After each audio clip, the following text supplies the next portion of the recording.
Okay, everybody. Good morning.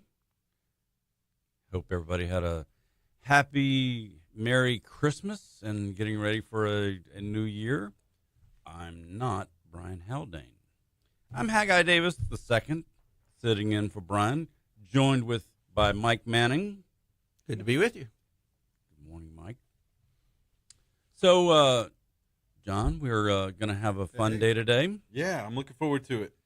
And glad that Brian's getting some downtime, getting some extra sleep. This is his time. He banks the whole rest of his year's worth of sleep on these couple of days, because I don't know that Brian actually sleeps. Oh no, I don't think he does. I mean, he just, I don't know. But we're here. We're going to have a good day today. We're going to talk a little bit about the food bank. Angel Nelson with the Boys and Girls Club is going to come by. We're going to talk to Billy Nungesser from the Rose Bowl Parade. And we're going to talk about Rotary, something that you and I know a little bit about. Just a little bit. Yeah, so it's been a good year. Been a lot of crazy stuff. Say that every year, that there's always, like, really, that happened kind of thing. And there is no such thing as normal, because I guess everything is normal nowadays. Just have to adjust. Yeah. Keeps changing. It's the new normal. Well, it's just the way we are. I mean, our society moves so fast now that everybody's got these amazing computers in their hands that connect you to the world, and so information moves around so fast, too fast at times. It's a stark change from when I was working, and the first thing we got were the big bag phones. Oh, yeah. And which could do nothing but communicate as a phone. Well, I was at Cellular One selling those big phones. Actually, the phones we started off with were installs only. You had to get the phone. I had, in 1988, I got a Uniden 1100 installed into my car. And I just was so amazed that driving down the road, I could call somebody and tell them, look, I'm stuck in traffic. I'll be there in a few minutes. And they're like, where are you? Yeah, exactly. It really used to mess with people's minds, and it was such a status symbol to have a phone installed in your car. It was the coolest thing, and to have over the years watched, because back then when I first started at Cellular One, we had one cell site for Baton Rouge, and then when we went to 3 total cell sites, and now I think there's 300 cell sites in Baton Rouge, in the metropolitan area alone. It's just fascinating to see the evolution from the old analog days to 3G, 4G. Now we're 5G, and already started talking about 6G cellular. So well, and you used to have to plan around the dead zones. Oh yeah, call. You had to tell them, I'm coming up to a dead zone. We're going to have to cut off. I'll talk to you later. You knew when you got past Highland on I-10 heading to New Orleans, until you got to the Tanger exit, there was a cell site there. And then when you got to Laplace, and then after you got to the 13-mile bridge, it was dead out there until you got almost to Kenner. I mean, that's where the dead sites were.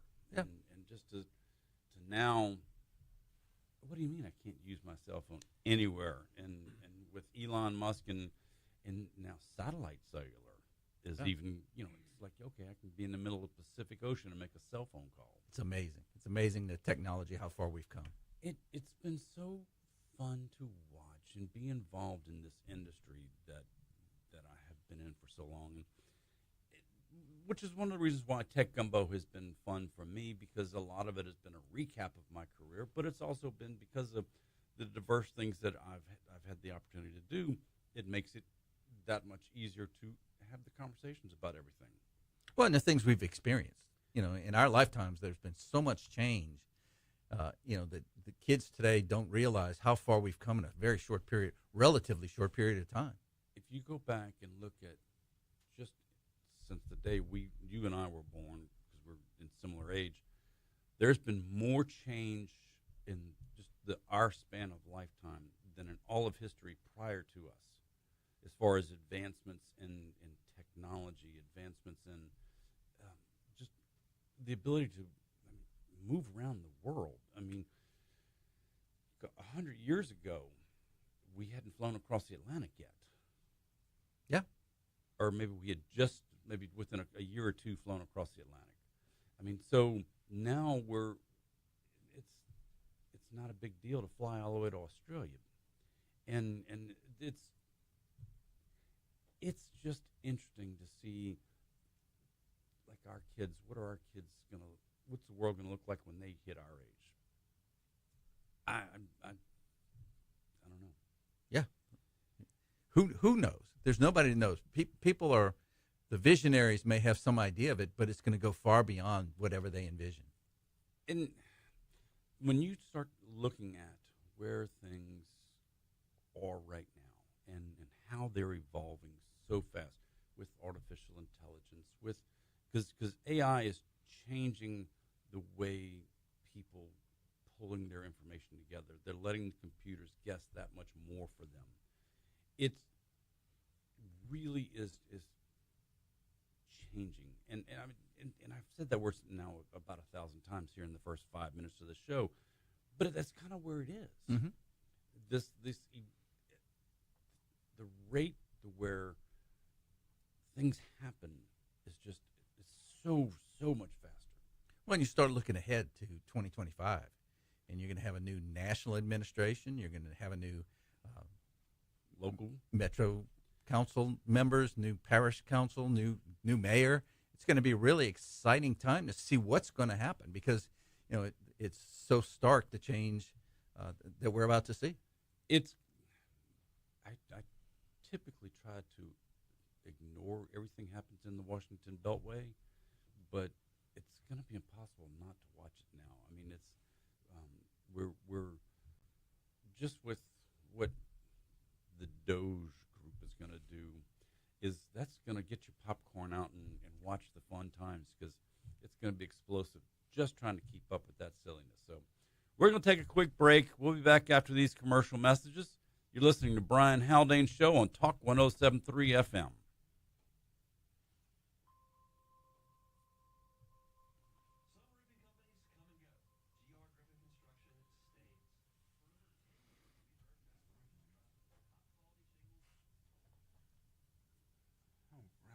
Hey, good morning, Renee. Good morning, Matt.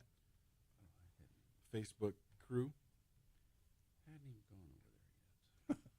Well, that's good.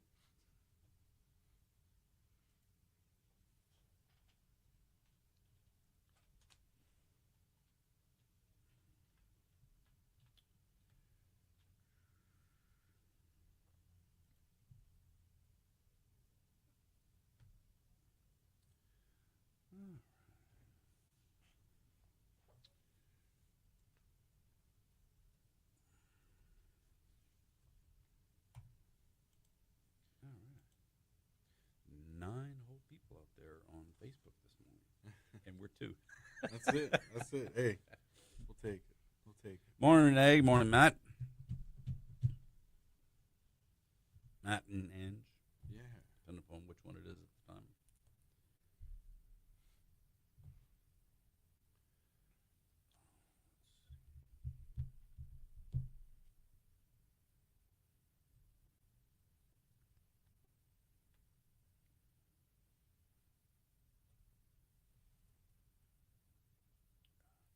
I was just looking online, and yeah, Jimmy Carter passed away. Yep. Yeah, I've kind of been out of 100 years touch. I don't old. know, when did that happen? Yesterday? Yeah, he died yesterday. I missed. Middle of the Yesterday afternoon. evening, yeah. Oh, okay. I missed that, but yeah. Kind of disconnect. Sundays I'm just like disconnected from everything. A lot of people do that. I mean, Yeah. because you have to connect so much during the week. Yeah, yeah.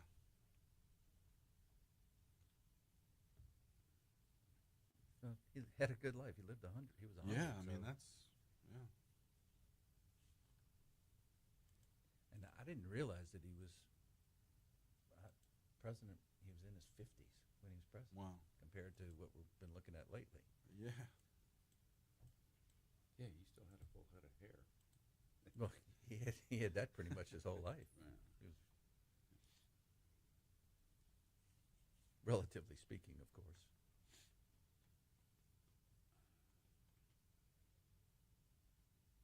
He was not as follically challenged as others.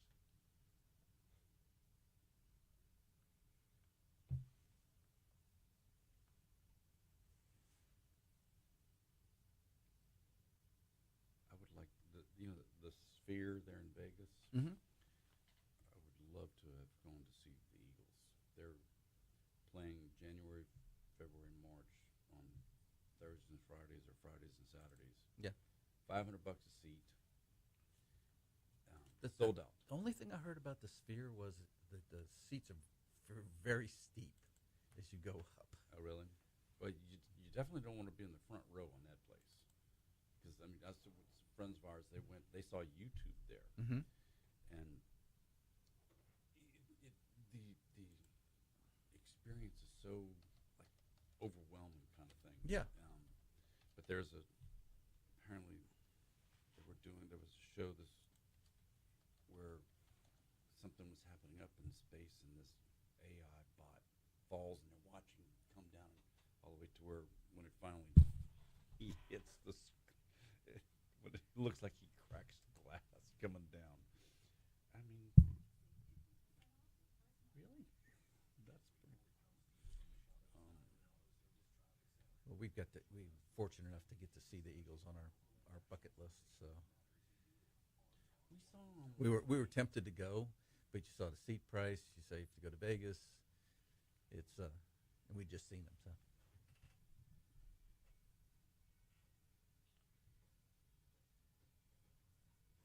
Okay, everybody, welcome back once again. Haggai Davis and Mike Manning sitting in for hopefully the sleeping Brian Haldane, along with John. John, welcome. Hey, how's it going? Doing great. So we had a sports-filled weekend. The Stains, they lost to the worst team in the NFL yesterday, the Raiders. I'm sorry, the Saints, not the Stains. That T floats around a lot. It just gets in the wrong place. well, and are they really the worst team considering? Well, they we were. lost. Yeah. Coming into the weekend, they were the worst team, but We're not- challenging them for it. Yeah. The sad thing is, the Saints still are not going to get anything better than a 12th or 15th pick. And so the Raiders did themselves more harm than good by winning. I mean, they were a top 5 pick, but winning yesterday moves them almost to 10th, I think. Silliness. You got LSU sitting there. They're over in Houston. They won the Rodeo Bowl. Yay! Counts for something, right? Hey, little victories. Yeah. Well, Harold Perkins coming back doesn't hurt. That's exciting news. Next year's going to be a good team. I'm excited about them. Basketball team yesterday, men's and women both had real good wins, and baseball's just 6 weeks away from starting. And then you get gymnastics coming back. Gymnastics, with the national championship under their belt. Absolutely, they're it's going to be exciting to watch LSU. Because obviously this is an LSU in Southern Town, and we have a semi-pro team, yes, for football in New Orleans, and I think there's a semi-pro basketball team down in New Orleans too. I don't even know what they're doing. Everybody else in the league has at least double-digit wins. I don't think the Pelicans do. So they're not worth thinking about. It's, just kind of. Did you see the Pop-Tart Bowl? Yes, I saw the Pop-Tart Bowl. I didn't watch the game, but I watched the end. Saw them cook the Pop-Tart. That was the only thing. You can watch that on Sports Center, and they were showing it.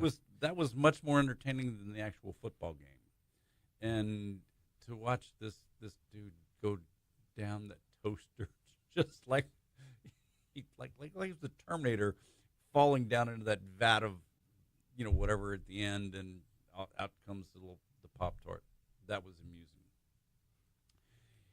The creativity, the of little sports, things. yes, The little things impress you. yes. I mean, directionals, U versus small state, and in all these bowl games. Okay, it's 5 minutes worth of football as you're flipping around looking for something on a rainy Saturday afternoon. Okay, that was interesting. Next, and that's kind of what sports are now. Well, I love with Booger McFarland, I think it was, he said that, why would you go for a cinnamon bun Pop-Tart when you can have a real cinnamon bun? Yeah, Yeah, love Booger. I mean, he's one of the better things on ESPN. Okay, that's a little bit of wrap up on sports. This is Haggai and Mike sitting in for Brian. We'll be back in just a few minutes.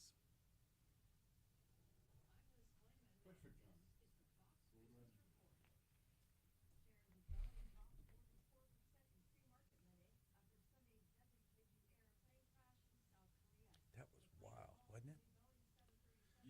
See where it just went right off? It just kept going. Yeah, that footage was insane. But only two out of 141 survived. You know what where they said they were? They were in the jump seats in the very back of the plane. They were the two crew members that were in the farthest away from the. Wow. Yeah. I don't know if that's true, but that's what the Was it? And that plane that went down in Azerbaijan had 4 people survive. No, it had a bunch of people survive on that one. Yeah. But they were all talking about the bullet holes and we wouldn't shoot a plane down. And then they apologized. But the one when it just kept going, the flaps weren't. There was no gear down. The flaps weren't set right. Just. By the way, that Medical Monday is already recorded, right? Yes. Okay. So that'll be 10.5 minutes of. Yep. Who is it? Let's see. Laurie Jones.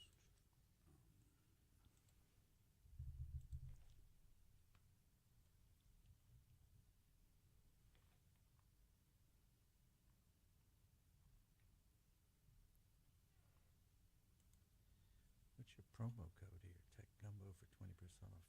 So Yeah, kick off. every year we do our General Informatics has its kickoff party. Okay. And the last couple of years it's been benefiting Boys and Girls Club. And so if anybody wants to come, it's $40 and you can cocktails and it's a casino night. But if you want to, you can use the promo code Tech Gumbo and you get half off. Oh, okay. 20% off is what it Get says 20% here. off. They'll get 20% off. Yeah. So yeah, if you'd like to come, it's in end of January.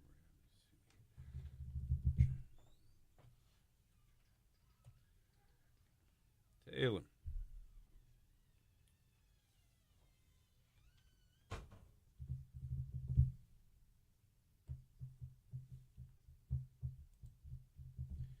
January 30th Okay. at the Marriott. If you'd like to attend, I'd love to have you and Seth or anybody else that would like to. Okay. Let's see what we can do. So has Lindsay, she finished? Today's, I think, her last day. Okay. I think it's today. I'm going to just make y'all work harder.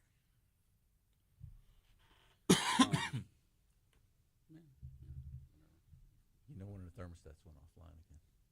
Yeah.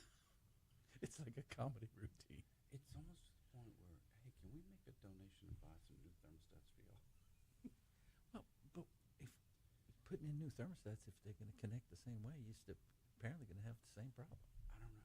That's Because we've never had that problem. I know. It is all of a sudden, do now these thermostats decide to start flaking out, or is it something these stupid ass access points are being stupid about? That's what's driving me crazy. No, it's driving us crazy too. I'm sure it is. Do you have a traffic update? Anything on traffic? No, but I can. I can look Okay. something. Let's see. Traffic's up. I'm sorry. Oh no, let's see. I can pull up Waze. Shoot. I'm sorry. Everything looks to be pretty good out there. Well, it's so light with no school and a lot of people taking all the time off between the holidays. You want to just say anything, or you want me to just go? No, into it? Okay. You good? We're back on? Oh. All right. Sorry. Didn't realize we were back there yet. We were sitting there having a great conversation. Traffic. We're going to do traffic now.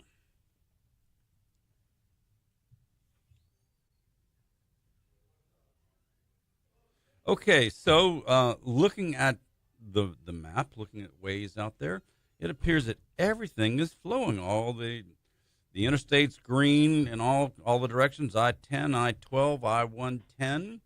Don't see any reports of any accidents anywhere.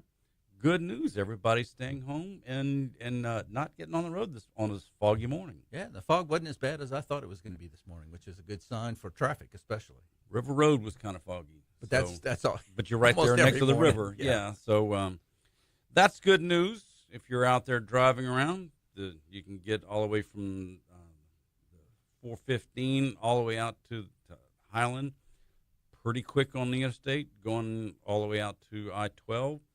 Doesn't look like we're going to have a real big problem as of yet for the drive. Still early. We're counting on you, Baton Rouge.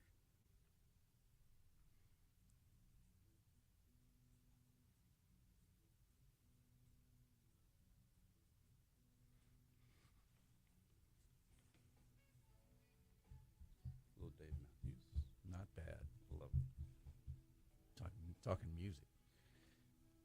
Love the Dave Matthews bumpers. All right, so Tech Gumbo, my show that airs on the weekends, Saturdays at 11 a.m., Sundays at 4 p.m., which we hadn't done a new show in a while. The Christmas holidays always screw with us. My son's traveling, I'm whatever. And so wrapping up the technology year, it's been AI. That's really the only thing that anybody's talking about. That's pretty much it. I mean, the impact of Starlink for Ukraine and other things. It shows the real potential of some of the future of technology. But AI seems to be it. So, and we've said it on many times, artificial intelligence is a tool. If you don't learn to use the tool will use you, or you will get used by the tool. So everyone thinks, oh my God, this AI is so new. It's not. Artificial intelligence has been around for a long time. 2 years ago is when OpenAI, when everyone first heard about OpenAI, literally 2 years ago this month. And in the 24 months that we've been watching, now you've had Sora with all the generative video. That's amazing. If you have not gone to Sora.com, go check out Sora. It's just stunning. But Google with Gemini and with their generative video capabilities that they've created, and Amazon has their LLM, and everybody's got an LLM nowadays. You've got to learn, instead of just going to Google and Google searching, use Gemini. Use ChatGPT, Copilot. Pick whichever one that you like. Use them all. I use a bunch of them. Oh, there's nothing wrong with that. It's just, everybody's concerned about what's being fed in to give you those answers. Just like Wikipedia is only as good as the people who provided the information. Well, that's just it. That's the thing that everyone needs to understand about this artificial intelligence, is that it's not going to replace humans, at least not in the foreseeable future. But what it is going to do is it's going to force you to verify things, because you can ask it to generate a paragraph, a 3-page letter, draw up a contract. But if you don't read through it and make sure there's no mistakes, now you're at the mercy of a computer that is guessing words. Yeah, it's trying to figure out what you want and give you what you want, but it may not be. It may be missing the point of what you're trying to really get at. They still have not gotten past 91% accuracy. 2 years ago, ChatGPT was at about 87% accurate. So they have gotten better, but they're still making mistakes. They're still making things up. They're trying, the folks that are developing these things, they're trying to put some guardrails in, trying to keep these things from just getting too strange or creating things that shouldn't be out there. But like Sports Illustrated, they still are using AI to generate sports stories. And that's Sports Illustrated. I mean, the editor who started that is no longer with them. Yeah. because it was creating stupid stories. But I mean, you've got to use this, but then make sure you understand. Like the opening to our show, we had ChatGPT write that script for us, and then we tweaked it. We made it a little bit better, but about 80% of how we open our show was done by ChatGPT. But then we put ourselves into it at the back end, which is the way you're supposed to do it. Okay, enough about technology. We'll be back in just a few minutes. We'll talk a little bit more about the food bank with Mike Manning on Brian Haldane's Mornings with Brian.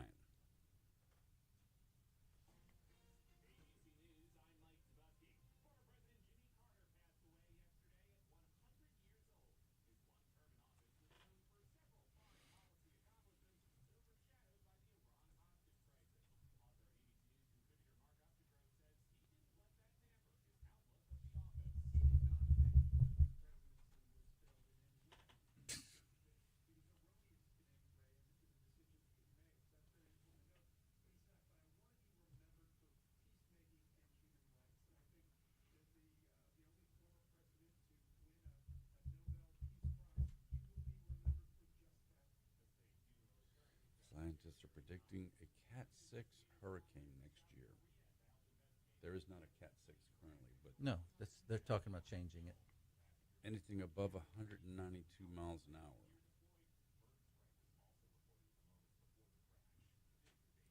Yeah, but which scientists are predicting that? I mean, Some have been. What about the predictions of climate change and how many years off of have they been? well, We should be gone actually now. So Louisiana shouldn't exist. yeah, it should be Um, water. The fact that they were predicting 25 hurricanes this year, and we didn't have what 10 or 12. Well, it's swag, scientific guessing.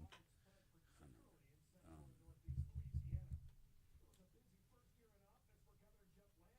Well, it's trying to predict today's weather. How accurate will they be? They've gotten much better, especially on tracks of storms. But Actually, there was an article.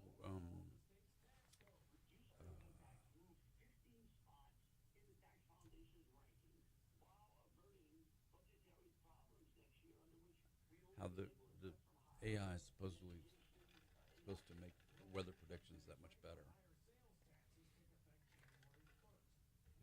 well, I remember Nash Roberts with his whiteboard, with the chalk, with his little board, Yeah, dry erase board. and he yeah. was right on it. It never seemed to be within. He was. I loved Nash.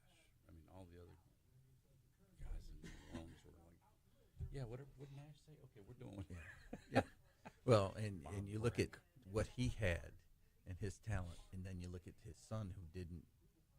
It didn't translate to the next generation. Really? I Yeah. don't know. Ep was never as accurate as Nash was, because Nash there was something, he just really understood it and had a feel for it.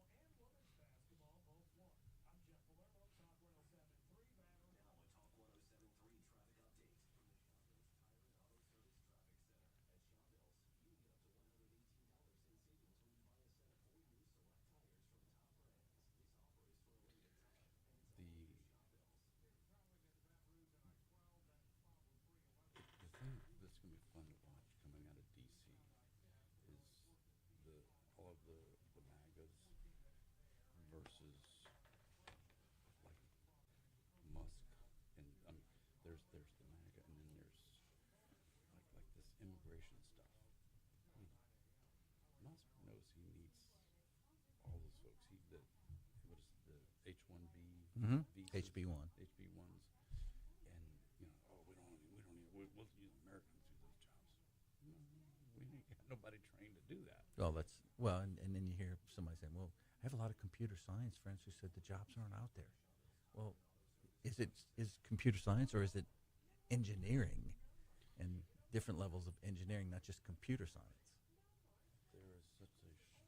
There's a negative. There's thousands and thousands of cybersecurity and network engineering jobs that cannot be filled. Mm-hmm. I mean, there's,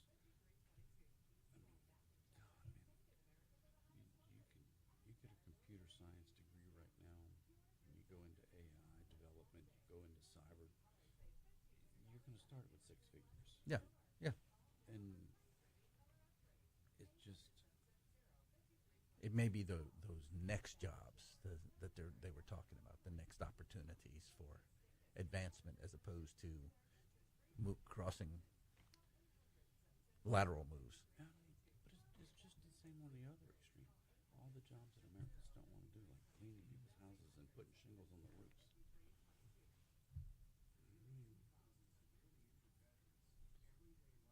And then this Doge, Trump and Ravi wanting to cut the budget. Are they going to cut the Starlink expenditures too? I mean, all the billions of dollars that SpaceX gets to put those rockets up. Yeah. We're going to keep putting people up there. That's the question. Well, see, the smart thing Musk has done is he gets everybody else to, hey, I'll go buy my rocket. I'll take my rocket and I'll put your satellite in space. Mm-hmm. And while we're up there, I'll take 60 of my little Starlink things. Yeah. Oh, yeah. You're going to pay for me to put my stuff. It's brilliant. Oh, that is genius. Hey, federal government, you need another Air Force satellite? And he's the leading game in town to do that kind of stuff right now. So Yeah, Amazon thinks they want to start. There's the European Union, they're wanting to do. But they're all 7 years behind now. mm-hmm. Mm-hmm. I mean, he's almost at 7,000 of these satellites spinning around. Yep. And they don't have a dozen combined. Mm.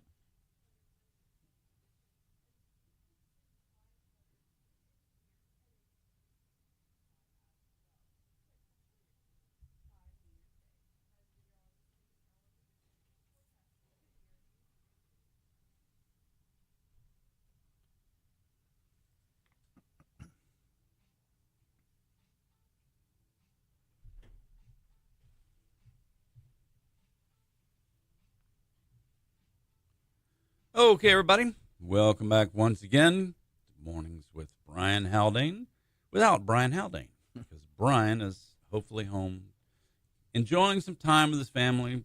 Hopefully he's actually still asleep, so he doesn't have to listen to this silliness. I'm Haggai Davis, sitting in with Mike Manning. And Good morning. Mike, welcome back. As you all know, Mike, you're the lame duck CEO at the food bank. That's the plan. Mike's officially announced that you're going to be retiring next year sometime. Yep, that's right. Toward the end of the year. That's awesome. You've had an amazing run over there and done some really great things with the food bank. Well, thank you. It's been it'll be 21 years in February. So I remember the food bank when it was at the other facility back off of Choctaw, or the other end of Choctaw where y'all were. Yeah, we used to call that our little easy bake oven. Put the sun on the metal and it would cook.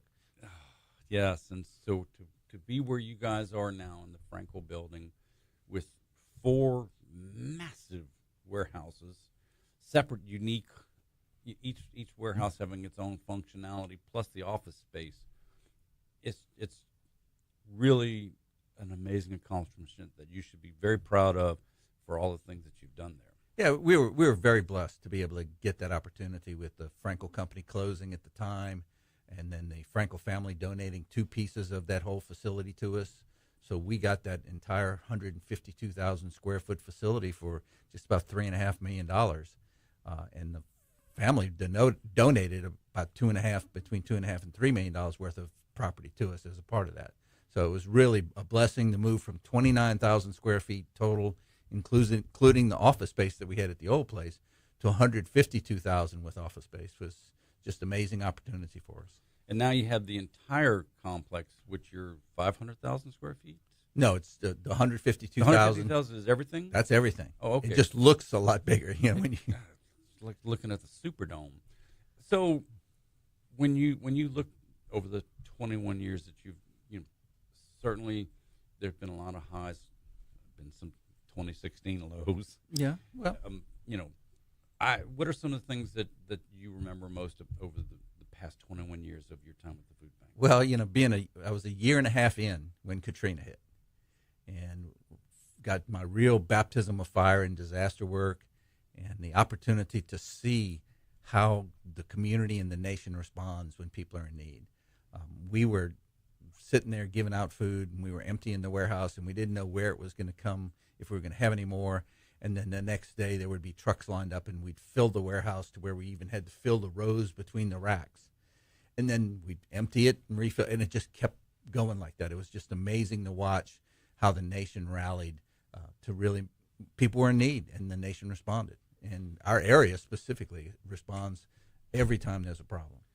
So for those who don't know, the food bank, you're not the pantries. Yeah. The system is the food comes into you. You're the aggregator who distributes to all of the pantries across 12 parishes? 11. 11 parishes. So if you take the East Baton Rouge Parish and draw a big circle around it, that's where we serve. So St. Helena, both Felicianas, Point Coupee, Iberville, all the way down to Assumption, St. James, Ascension, Livingston, and East and West Baton Rouge are pretty much our territory, our service area of responsibility. And so people don't come to the facility off of South Choctaw to get food. If you're in need, you're going to go to your local pantries. Right, exactly. And an emergency situation will help people for one time, but we really want them to be connected with the organization in their neighborhood that can help them, because that way they can get ongoing assistance. And some of our agencies provide different opportunities of assistance, from rental assistance or other things, because we don't charge any of our agencies for the food we give them to distribute. And that's one of the beauties of why we've tried to maintain that, is so that those agencies can do other things to help those people in need. So as far as total number of pounds per food on an average day, how much are y'all pushing through the warehouse?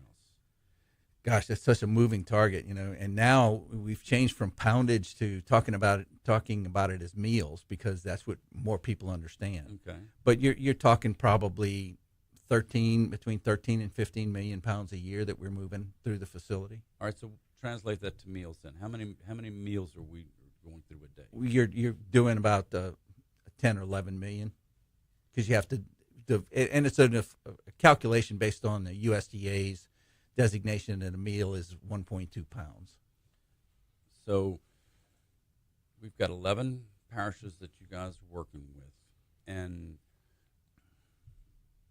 the people who are generally benefiting, or a lot of times people who are just in crises at that moment. Yeah. They need that hand up, not just a permanent handout kind of thing. My favorite story, and what keeps us going and keeps us really fired up about what we do, is when we go out and have a food drive somewhere, and somebody will come up and say, hey, this is all I can afford, but here's $20.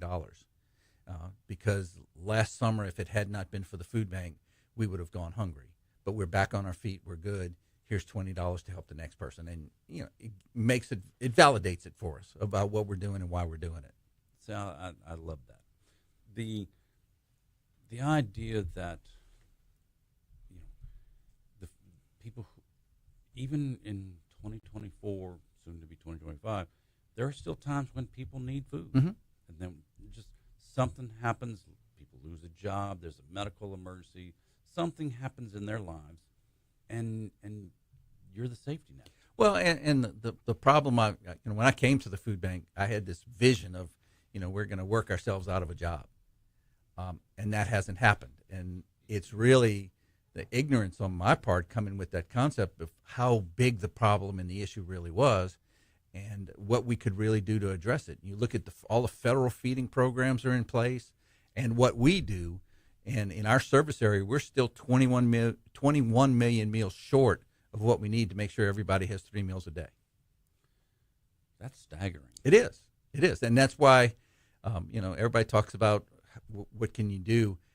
We don't know that we can find those 21 million more meals. If somebody will step up and help us with the sufficient money, we'd be glad to do it. But, we're always looking for better ways to do it and provide more. But it's such a significant hurdle. It's just we have to take it It's sort of like how do you eat an elephant? One bite at a time, and that's the approach we're taking with it, to do the best we can with what we've got. So, the food bank, it's you have dried foods, canned foods, but you also have frozens. Yeah, we have refrigerated and frozen. We're bringing in a significant amount of fresh produce. We're trying to change the mentality in food banking. When I started, was just get food and give them food. They need food. But we've changed to, well, let's start thinking about this a little more intelligently and look at what impact we're having on those individuals, and let's start giving them more nutritious food, produce, and other things, so that we aren't putting them in a worse situation. We're helping them, and it helps the state ultimately, because if we can improve the healthiness of the people who are on the state medical benefits, it helps the state because it reduces the obesity and hypertension and diabetes that we're dealing with, a major problem for the state as a whole. I love that, and just the fact that you're not just, here's a can of beans, go. No, here's something that's going to help you have an actual sustenance and provide some nourishment to your body. So, by the way, when you're out there trying to work that second job or go get a better job, or you need food to do your job, here we've got you covered. Right, and it's even more important when you look at Louisiana being number one in child and senior food insecurity. That's the two ends of the continuum that can least do something about their situation. So we're really focused on trying to make sure that we're getting nutritious food, backpack program to get food to kids for the weekend, senior food distributions to get senior food products to help seniors, living on a fixed income, and prices going up so dramatically they haven't caught up. You guys have y'all depend tremendously on volunteers. Mm-hmm. Absolutely. How many volunteer hours do you go through? Well, for 2023, we got the equivalent of 27 full-time employees from our volunteer hours. So we can't afford to go hire 27 more people. So that's how dependent we are for our volunteers. They're such a key to our success. It really drives our ability to do other things and expand and to add programs. For example, now we're doing the CSFP program, which is a senior feeding program, which we couldn't do without our volunteers because we have to pack the boxes. So if somebody wants to volunteer with the food bank, can individuals do it? Is it only groups? Is it only corporate functions? How do people get involved if they want to volunteer? The easiest way to do it is to go to our phone app or go online to the food bank's web address, www.brfoodbank.org, and you can schedule time. You can see what times are available, see what opportunities are available. It's all at your fingertips. We've tried, talking about technology just a few minutes ago, we've tried to make sure we're keeping up with technology with the phone app, with our ability for people to do things online, with the addition of Recite Me to our website, which allows different language translations so people can understand, and also for people with disabilities, it provides additional translations. And so when you're volunteering, it's not like you're out in the hot sun slaving away. No, you're in air conditioning. You're under a fan. It's a great opportunity. We also have a bulk packaging operation where we take palletized bags of rice and beans and pack it into individual bags for people to distribute to individuals as we move forward. So it's really a great opportunity. It's all air conditioned back there, and it's clean. We do ask you to wear hairnets. There's music. There's music everywhere in the food bank when volunteers are around. It's key. It really is such an impressive operation to watch. When I get to go over there to the food bank, and just hanging out with you from time to time, and watching the volunteers in action, and you'll see 20, 30, 40. The hardest thing about it is trying to park and get in to go in and help. Yeah, we do have limited parking. That is a problem. So we do double park and those kind of things to adjust. But, we usually take flights of up to 50 volunteers at a time. We have a group of volunteer leaders who are just tremendous. And they come in and they basically take over the operation and work with the new volunteers to make it happen for us. The food bank is just so important in what you've done in 21 years, and which you'll do over the next several months until you hang them up. Just really excited for you. We'll talk a little bit more about the food bank when we get back after this commercial break. I'm Haggai Davis, and Mike Manning sitting in for Brian Haldane.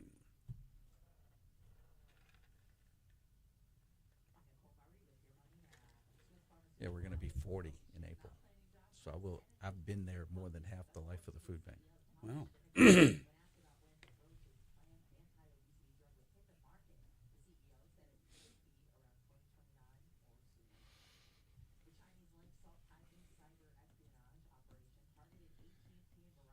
So, this salt typhoon, every time one of these new groups, these new hacking groups, they keep giving them these cool names. And so Haggai, my son, he's like, why do we keep giving these hacking groups cool names and making them want to go out and get more cool names? Just start calling them dog shit. Call them something other than something they want to be called. I mean, Scum of the earth. yeah, just, salt typhoon. And then you look at, have you ever seen the Jason Statham movie Beekeeper? Where he goes off, he's a super secret agent thing. He goes off on the scam callers. Oh, really? And blows up their call centers and stuff. Great. It's like, okay. So with my new iPhone, we got the 90-day trial of Apple TV. Mm-hmm. So we've been binging Ted Lasso. Oh, I loved it. We watched it when it was on. It was just...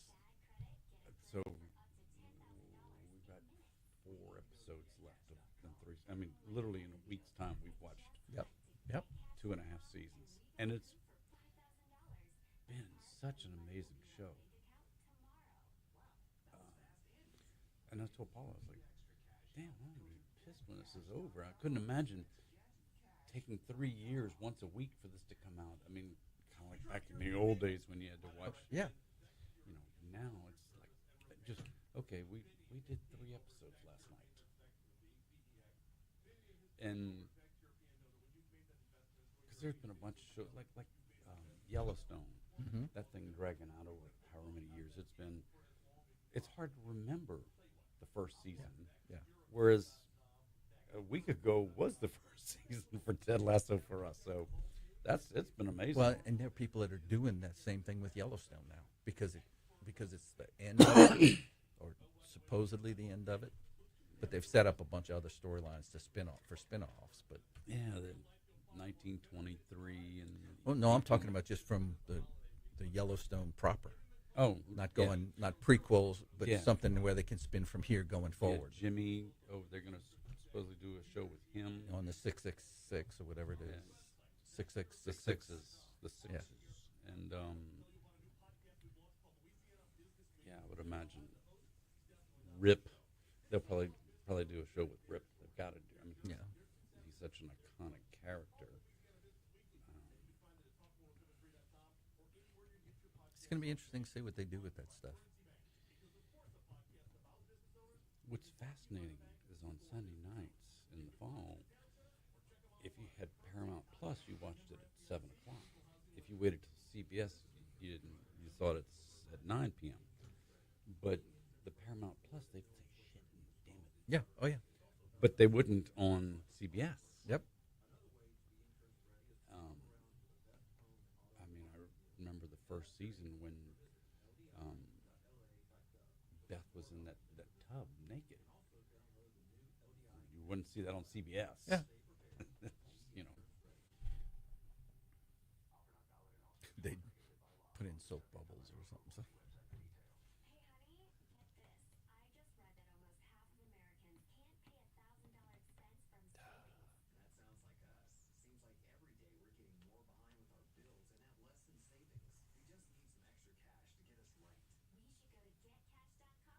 Now, is the rest of these going to be call-ins, or is anybody Angel's going to come in. Okay. And I think Greg is too. Oh, wow.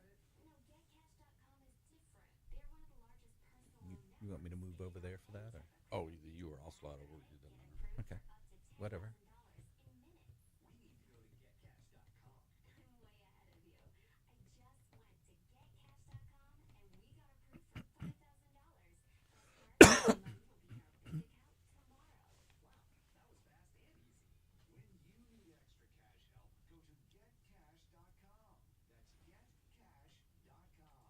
Oh, Galen said congratulations on your upcoming retirement.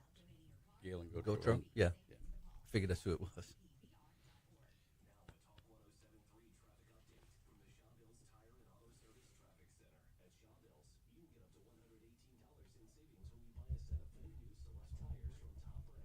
Dwan? Seem like the break's longer than usual. Yep.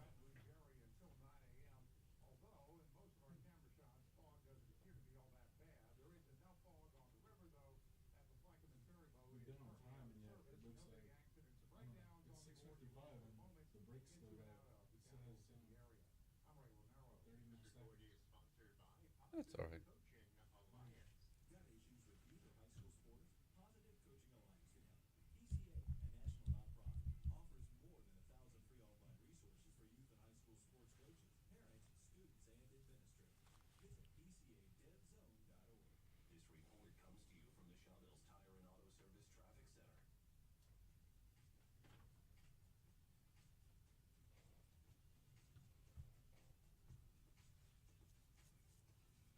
Okay, everybody.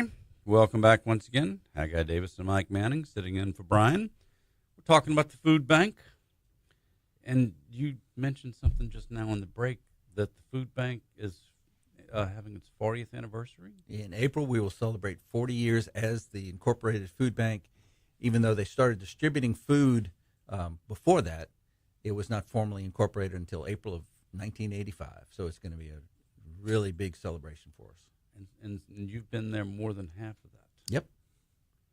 That's impressive. It survived me.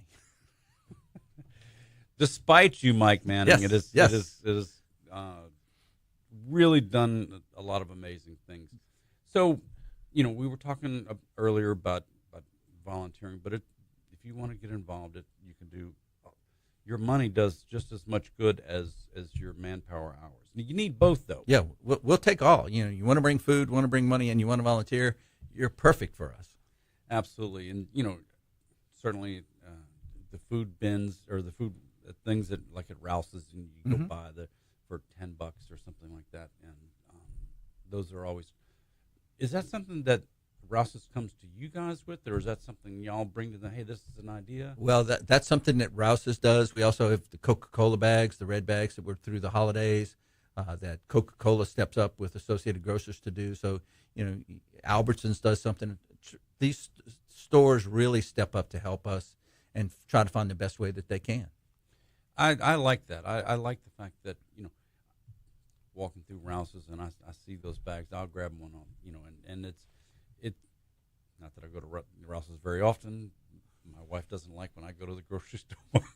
I come home with more than just the 2 or 3 things she asked for. Well, you got to get what you want. Well, that's part of it. And so yes. So when people want to help the food bank, you've got the opportunity. Driving through the website is basically the best way to get started. Or they can pull it up on their phone. Or the phone app. The phone. So what's the app? It's BR Food Bank.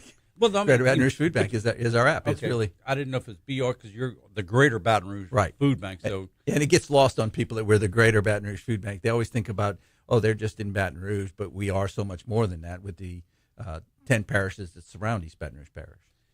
And so going to the website, you can make financial donations there. You can schedule time to come in. Mm-hmm. Schedule your food drive. You can do anything. There's so many different ways to get involved and help those who need help. You guys do such a great job. Well, I just love to tell people, go ahead and go online, put it on your credit card, and you get rewards points to pay you back for you making a positive impact for other people. Mike, congratulations on an amazing 20-plus years with the food bank. Thank you. Very excited for you and Ginger and whatever it is that she's got you planned out to do whenever the retirement actually happens. That's the scary part of this is what Ginger's going to try to do with me. All right, we'll be back after this break. Thanks. This is Haggai sitting in and Mike with for Brian.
love that. Anytime there's a crash anywhere in the world, it's the Americans who have to go do the investigations. Well, it's key because it's an American-made plane, so we want to make sure it wasn't. Well, We also do it all the time. well, that and every pilot has to speak English to be a commercial pilot. Mm-hmm. That's the fascinating thing. So you get these guys who are and gals who have to go learn English so they can be a commercial Yep. pilot. Yep. And I'm sure there's never a problem with confusion. I don't understand the lack of flaps, the gear not coming in because you can manually drop the gear, so it's not like they didn't dump fuel, they didn't to be explode the way it did. The one thing that I did hear on the news, they were talking the pilot was calling in a mayday. Yeah, somebody was calling in a mayday. So if there's chaos, if you're not keeping your cool, you're not doing Well, the simple or you things. don't know if something happened in the cockpit that Yeah.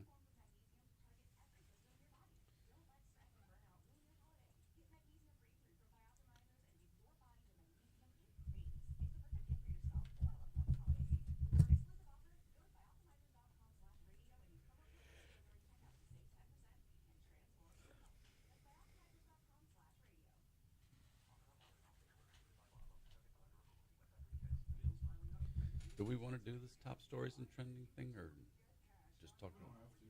All right. We could talk about Jimmy Carter. We could Yeah, talk let's. about. Is there anything new on those drones or anything? That'd be pretty it's interesting. been pretty quiet. I think the people flying them got bored, Or or they got- were looking, or they found the uranium they were looking for. yeah. Yeah, but we don't have to technically. Now a Talk 107.3 traffic update from the Shawbills Tire and Auto Service Traffic Center. At Shawbills, you can get up to $118 in savings when you buy a set of 4 new select tires from top brands. This offer is for a limited time, and it's only at Shawbills. The drive this morning has been a very quiet one, and hopefully that's not going to change a lot. We are seeing a good flow on both I-10 and I-12, which are moving with no major accidents. Shouldn't change a lot. Or heavy interstate backups on the board. One thing we do have at least a little bit of is fog this morning. We are under a dense fog advisory until 9 a.m., and the Plaquemine ferry boat is currently out of service because of fog on the river. I'm Ray Romero. This report is sponsored by PureTalk.com. It's time to ditch big wireless. PureTalk gives you unlimited talk, text, and plenty of data for just $25 a month on America's most dependable 5G network. Switch today. Just dial pound 250 and say keyword switch now to save 50% off your first month with PureTalk. This report comes to you from the Shawbills Tire and Auto Service Traffic Center. Let's see.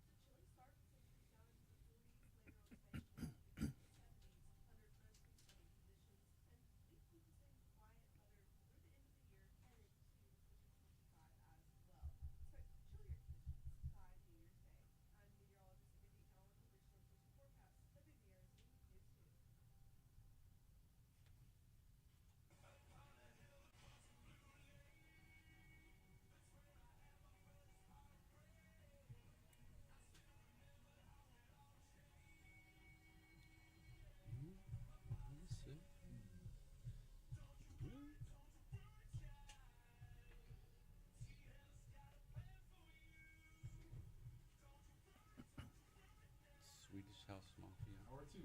Here we go. Okay, everybody, welcome back to Mornings with Brian Haldane without Brian Haldane. I'm Haggai Davis II, along with Mike Manning, sitting in for Brian. And we're just kind of occupying the seats, filling some air, Yeah. having fun. Blowing some hot air around. Yeah. Absolutely. A little bit of the news of what's been happening lately. The big story, obviously, was the passing of former President Jimmy Carter. Yeah, he had a good life. I mean, when you look, he's 100 years old. He and his wife were together forever, it seems. That he really focused on making a difference post-presidency, and he really did with Habitat and some other things he was trying to do. that was the cool thing, is that, after his term as president, he was less, running around thumping his chest saying, "Look at me, I'm past president." He went out and did things. Yeah, and he was in his mid-50s when he left the presidency. So it was amazing to see what he accomplished post-presidency. The number of houses. Into his 90s, he was still swinging hammers and using saws, building houses. That part's impressive to me. Well, that's probably a lot of why he lived so long, as he kept active and continued to be active throughout his life. And he was very devout. The Sunday schools that he would do and put them online, and the millions of people who were watching him talk about his faith. I mean, whether you agree or disagree with his politics, he was quite an amazing man. Oh, fascinating! And look at his background. Yeah, I mean, he grew up, as a peanut farmer, and went to the Navy, served his country, and became the governor of Georgia, and then served as the president of the United States. Yeah, and if I remember correctly, he was in the nuclear Navy. He was on the nuclear sub. That's right, and so he was definitely somebody who's going to be remembered very well post president. He'll be remembered more for what he did after he was president than what he did, because he was only president for 4 years. He did have the Egypt and Israel peace negotiations. That was a big deal that got done, but there were some things that didn't go as well. Yeah, and he, just like current President Biden, had to deal with inflation and significant increases in interest rates, which really probably signaled the end of his one term. And so when you think back and like, okay, who are the, as historians will do, who are the best presidents, who are the worst presidents? He's going to fall somewhere wherever the history puts him. I'm not going to make that designation. I think, given what he had to work with, he did a pretty good job. I think he's a much more impressive person post-presidency, though. Yeah, I think his major accomplishment was the Camp David Accords, which really had a significant impact in the Middle East. And but to then go on and talk about peace and to try and continue the peace negotiations, as many different places. Anytime anyone can bring up the concept of peace and not let's pull out our nukes and see who. I think it's worth a try. Oh, absolutely. And he gave it a good run. So thank you, President Carter, for all you did. Good run. Yeah. You can't complain going 100 years, and as long as he and his wife, Rosalind, were married, had a great, successful marriage. So, there's something a lot to be said for that in and of itself. Absolutely. I can't imagine my wife living with me. I'm just fortunate that mine stayed with me this long. So, you and I both obviously married up. We outkicked our coverage, however you want to put it. It's cool though. They were together 70-something years as a married couple. I mean, that's just astounding. And well, the fact that they both lived that long is really what's amazing. Yeah, because she died. It was earlier this year when she died. I wasn't think it was last. Was it might it have a been year last ago? year. Okay, Yeah. a year and a half ago, something like that. So that's good. President Carter. Moving on, we also had the couple of plane crashes here recently. Yeah, those were wild. To see that one hit the wall in Korea, South Korea, just and two people to survive it. Yeah, from one of the reports, they were the two crew members that were all the way in the farthest back jump seats. That's astounding when you have all but two die in a fiery crash. And then you had the plane that got shot down in Azerbaijan, where you had about half of the people on that thing survived. that's amazing to me that people survive this big metal tube falling out of the sky at 400 miles an hour. Yeah, it's really amazing. The technology is only so good, and when you hit the ground, it changes things. And it was interesting to hear that one of the analysts talk about how every crash of every plane is different from the standpoint of the way it breaks apart when it hits the ground, et cetera. It's really That angle of impact. Yeah. It makes that would make a huge difference. and the planes are really not built for impact. No, they're really built to land on those wheels. Yeah, and to stay up in the air. So it's Yes. the sudden shock of the ground really changes things. Yes. So that's just a little bit of the news and updates of what's been going on. We're just kind of filling in for Brian while he's enjoying some time away. This is Haggai Davis and Mike Manning. We're kind of coming up here on another commercial break. When we get back, we're going to do Medical Monday, and we're going to hear from some folks at the lake. We'll be back after these commercial messages. I'm getting better at that. It's only taken me 6 years to know when you got 10 seconds to do more than 6 seconds worth of talking. Or 3 seconds. Or talk more slowly. Yeah, that's something I didn't realize before radio. It was like everything is down to like a time and Oh, yeah. because you got to hit ABC News at 6:30 and 30 because it rolls no matter what, and it's like we have to catch that. And your money now and things like that. But all the things you just don't realize, just insane. Or at least I never realized. The fascinating thing is most people have no clock in their head. Mm-hmm. You tell somebody 30 seconds, and just from sitting up there at the head table, you got a minute to do this introduction, and 3 minutes in, I'm gonna wrap this up now. I only have a minute to go, And they go 2 more. Yeah. Well, nobody checks. I see that with Brian all the time. He'll tell a guest, "All right, we got 1 more minute. Tell us, or we got 2 minutes. And just give me a quick synopsis on this." And then they go like 3 minutes over, and you're like, Seeing what I've learned sitting in this seat is I watch "Yeah, because when he reacts, I know, okay, yeah." I'm going, I need to close this out real quick.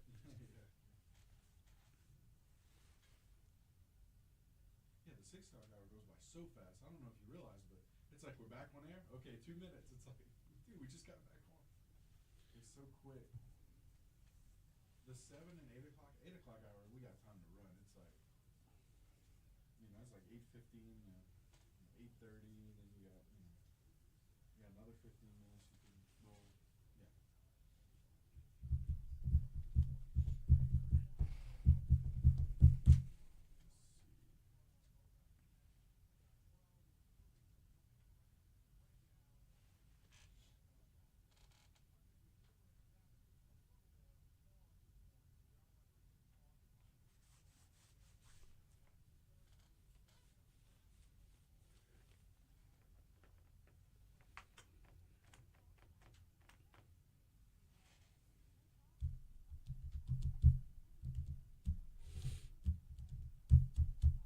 You don't do anything for New Year's.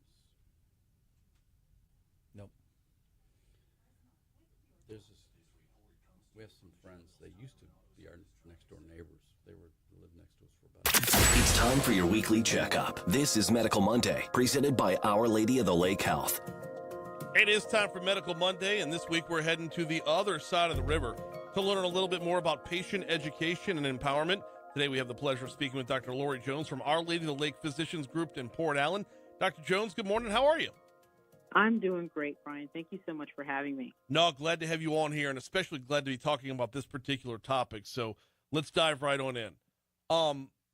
When it comes to the medical world, when it comes to the doctor-patient relationship, there is a lot to understand, sometimes in a very short period of time, and a lot of it can be pretty complex. So How do you go about helping patients understand complex medical information and diagnoses? Helping patients understand complex medical information is a crucial part of my role as a primary care physician. I always try to make sure that I start by breaking down the information into simpler terms, avoiding medical jargon as much as possible, and if needed, I'll use visual aids or even sometimes analogies to help patients understand concepts more clearly. I make sure to create an environment where patients feel comfortable asking questions that may be on their mind. I also like to make sure that I summarize any topics that we discussed at the end of each visit and provide patients with any written materials or online resources that they may need to help them further digest the information that we talked about that day. And My goal. Go ahead. Sorry. Continue. My goal is always for patients to feel knowledgeable about their conditions, and which allows them to feel empowered whenever they need to make decisions about their health. Well, the empowerment's one part of this, but the other part is the projected or the hopeful outcome. I mean, I would imagine the better they understand, the better they can, help in their own care. Yes, absolutely. Patient education plays such a crucial role in improving health outcomes.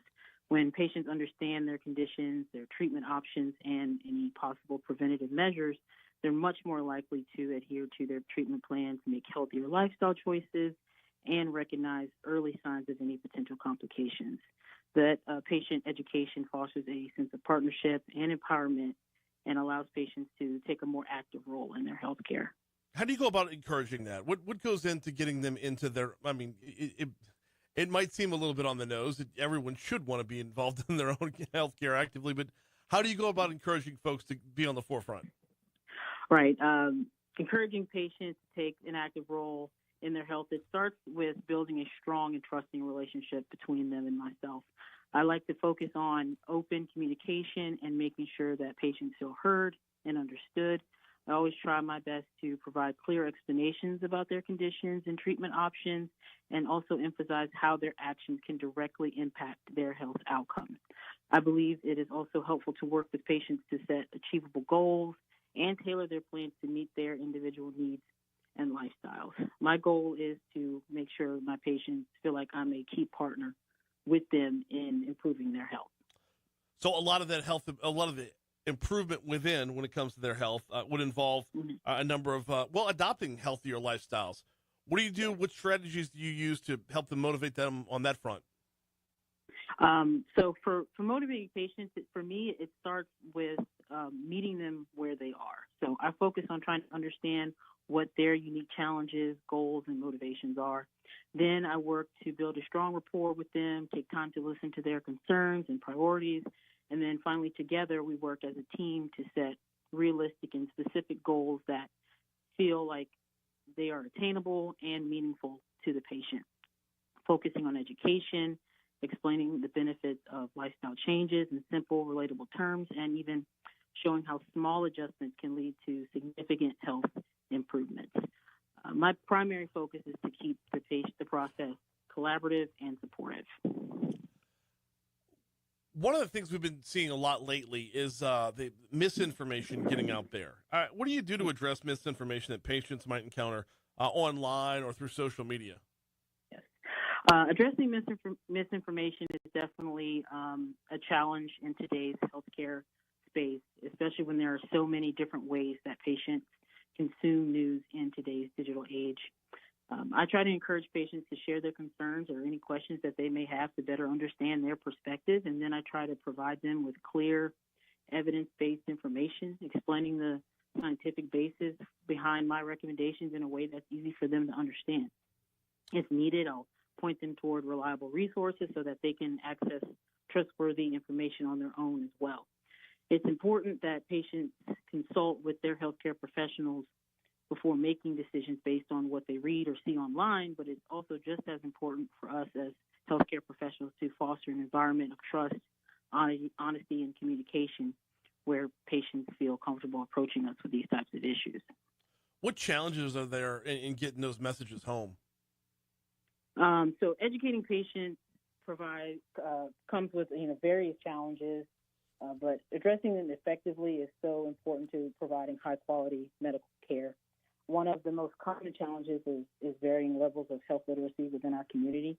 Some patients may have limited understanding of medical terms or concepts, while others may be more well-versed. So I always try to adapt my explanations to their level of knowledge, even if that means using plain language or visual aids, whatever it takes to make the information more accessible.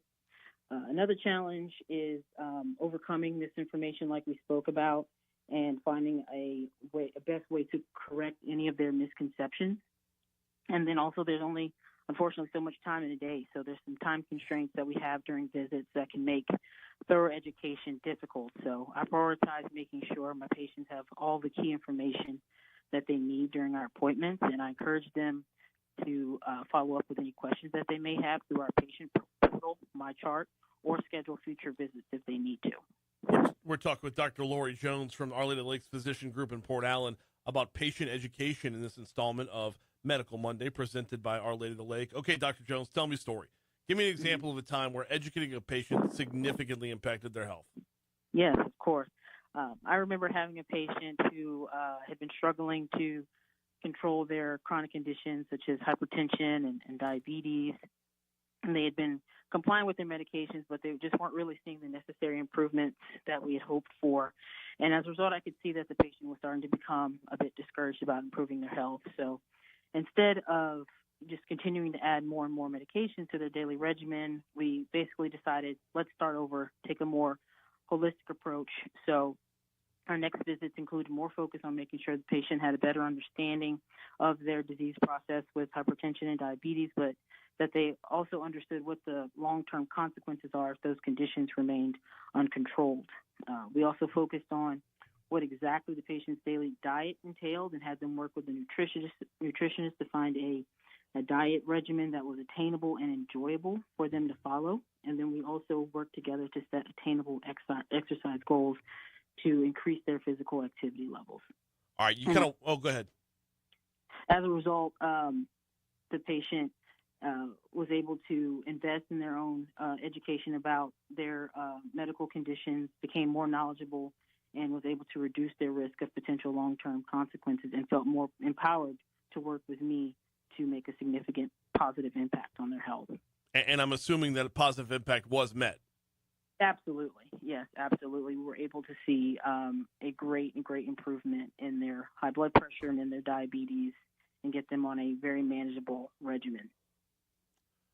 We live in a pretty diverse populace with a lot of family backgrounds, a lot of family traditions, a lot of family recipes for that matter. How do you go about tailoring your educational approach to meet the needs of a diverse patient population?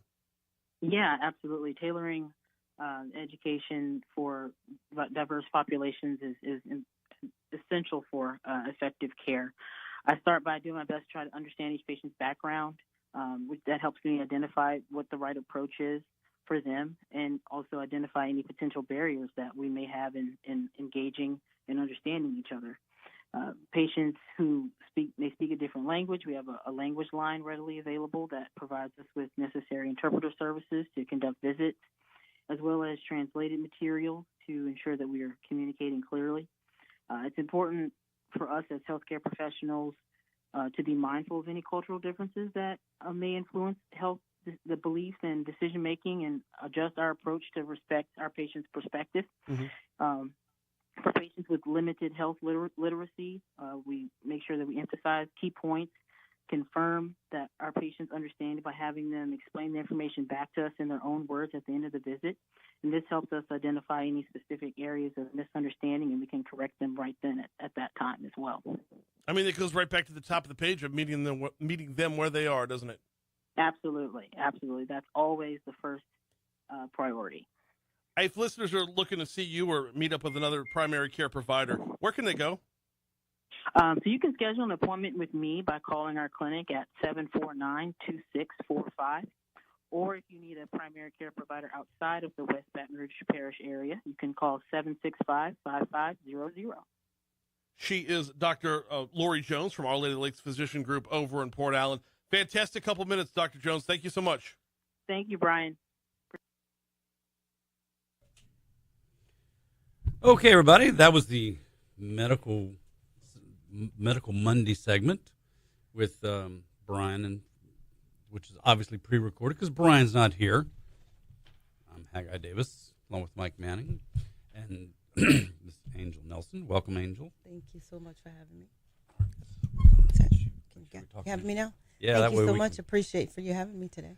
So we're going to, after we get back from the next break, we're going to do a deep dive into the Boys and Girls Club of Metro Louisiana, and a lot more about what you guys do. But since we have just a couple of minutes, how was your Christmas? Oh, it was wonderful, restful. Good. All my family's in Massachusetts and in Virginia, so I didn't go, but I was here, so I was with friends and family. Mike, I didn't ask you. How about you? Yeah, it was great. We had friends and family over on Christmas Eve. We have a lunch, and we ended up with almost 30 people in the house just for visiting and having a good time, and a lot of games playing and other things. So it was very enjoyable. That's awesome. Yeah. Yeah, we went to my mother-in-law's house for Christmas Day, and same thing, about 25 people in the house, and my mother-in-law loves to do games. I mean, it's the reindeer games and trivia games and all kinds of fun things, in addition to a lot of really great food. Wow. My mother-in-law is very, very Italian, so we have red gravy for every holiday. That's tradition. And then turkey and then ham and whatever else. But it's got to have red gravy and pasta first. And she's amazing with cooking that. That's awesome. That sounds yummy. Any good traditions over with your family? No, so I mean, I haven't been home for Christmas in years. I was in the military. I did 21 years in the Navy, so I didn't really go home a lot for Christmas. Now my kids are in Virginia, so they're all grown, so they do their thing. But my holiday is Thanksgiving, so we get together every year for Thanksgiving at my house in Virginia, and we have a blast. Same thing, friends, family. There's like 30 of us that come to my house. So, but it's awesome. But this Christmas, literally, my brother lives here as well, in Metairie, so I get to see him. At least we spend time together with our family for Christmas. That sounds cool. You know, the whole idea of family and friends, I don't get to do it enough. You know, you were talking about earlier how when you were a kid, everybody lived nearby you. My family was never like that. My dad grew up in Texas, so all of my dad's family lived on the other side of the Sabine River. My mom's family was all in New Orleans, so we were down in Morgan City kind of thing. So we did stuff with friends as opposed to... Well, as a kid, Christmas tradition was we'd get up, we'd have Christmas at home, then we'd go to New Orleans, and we'd go to Gentilly, and then we'd go uptown to Carrollton.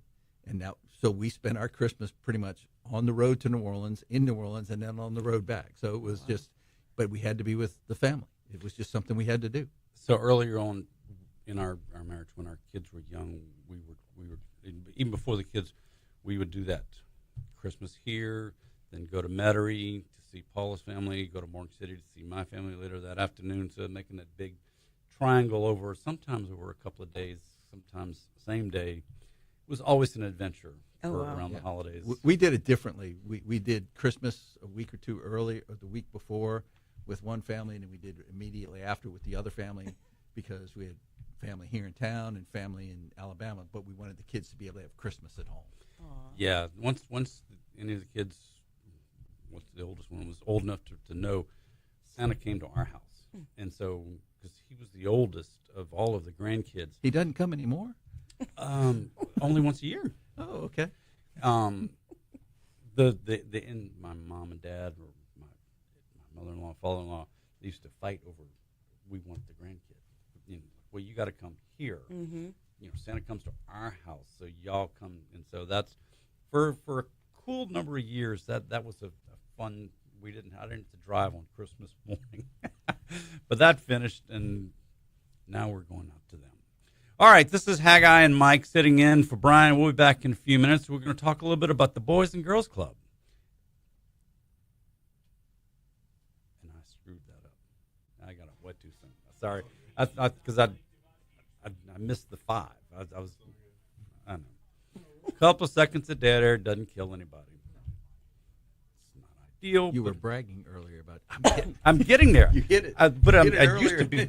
used to to cut out at 30 seconds the first couple of times. The first several years I was doing this, I was still trying to understand what I was doing. I was nervous about screwing up Brian's show for him. Mm-hmm.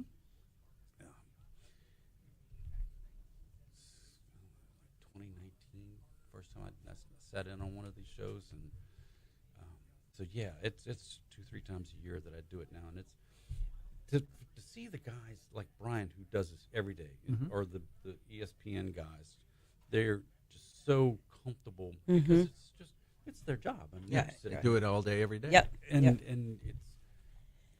when you even doing my show, it's not a live mic, and that's the difference of we record our show on Tuesdays to air on the weekends. Yep. That's So how it is with when I go on Clay's show. It's recorded, Oh, yeah. so it can mess up a million Well, times. you'll never guess who I saw the other day. I don't know if you remember him prior to Brian, Kevin Gallagher.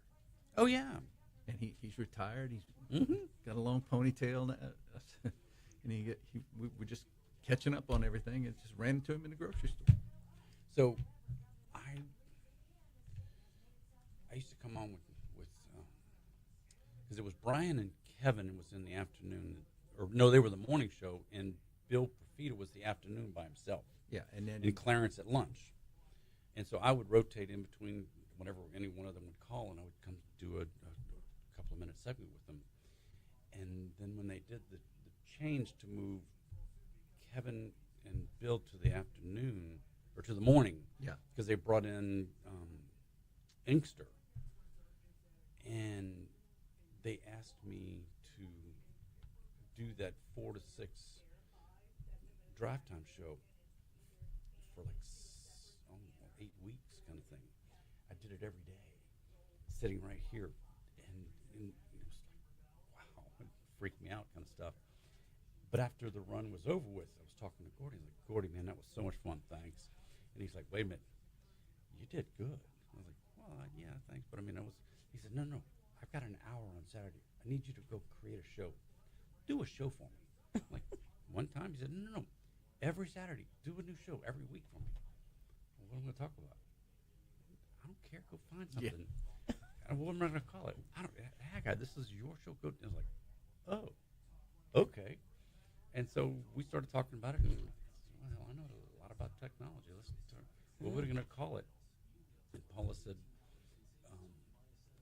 you can put anything in a gumbo, right? Why don't you call it Tech Gumbo? Oh. and I thought you did the play on Tech Soup. Mm-mm. You went to Gumbo from Tech Soup, so Yeah. it's interesting. it Paula came up with it. It was Paula saying, look, you can. And did she get compensation for the idea? Absolutely, I gave her a mug once. But you just stole it. That's what that tells me. Oh, I should have known you would just. I give her credit for it anytime anybody. Yeah, and she's been trying to make you pay for it ever since, right? She's been paying for it for 35 years. Or you have. That's pretty cool, though. Yeah, and so we started the show, my show, in November 2014. We're in our 11th year Wow. doing this. I can't believe it's been that long. I mean, it's like can't believe I've been there almost 21 years now. I've never had a job for 11 years. I have. I mean, even this with General Informatics, because I was at EMCO for 6 years before they bought us. So technically, I'm 9 years with General Informatics. But I mean, before that, 6 years was a long run because in technology, that's the lifespan of that technology. We're going to change and do something different. And so, 11 years. Wow. And the stories that we've talked about on the show throughout the years is just my favorite story of all time was the FBI used the All Writs Act of 1783 to justify breaking into an iPhone. A law from 1783 when we didn't have electricity to break into one of these. Wow. When you see things like that, that's when there's fun to talk about crap Yeah, like that. that's crazy. Wow. Sort of like what we were talking about earlier. You know, go how far we've come from the bag phone Mhm. to Yeah. you with your brand new one. Yeah. So when I was at Cellular One, because I was into learning about these things, I was always, every time any one of the manufacturer's reps came through, Haggai, use this phone. I was going through a new phone every 2-3 months. I mean, I never had the same phone for too very long because I was the guinea pig. I would take it right around. Where would it work? Where would it not? What were the features and functionalities? Oh gosh. And but I'm not who likes to do that kind of crap. Yeah, that would drive me crazy. And is it a different, like, so it's not an upgraded same phone? Oh no, They're it all would be. I would go from different an phones? Oki phone to a Uniden phone to a Oh, Motorola gosh. phone to all the different phones that I could play with. If I could find some new feature, some new quirk that I could come back and tell the sales team about it. I mean, because they were all asking, what and like, why this one? Oh, you're gonna love these, and so that was fun for me. Yeah. I mean, I knew more about the Boys Bell- with toys. I knew more about the Bell South Mobility, our competitor, and what phones they were using and where theirs worked than the people who worked for Bell South. Oh did. gosh. I was completely insane. Continues. The story continues. I never got better. Yes.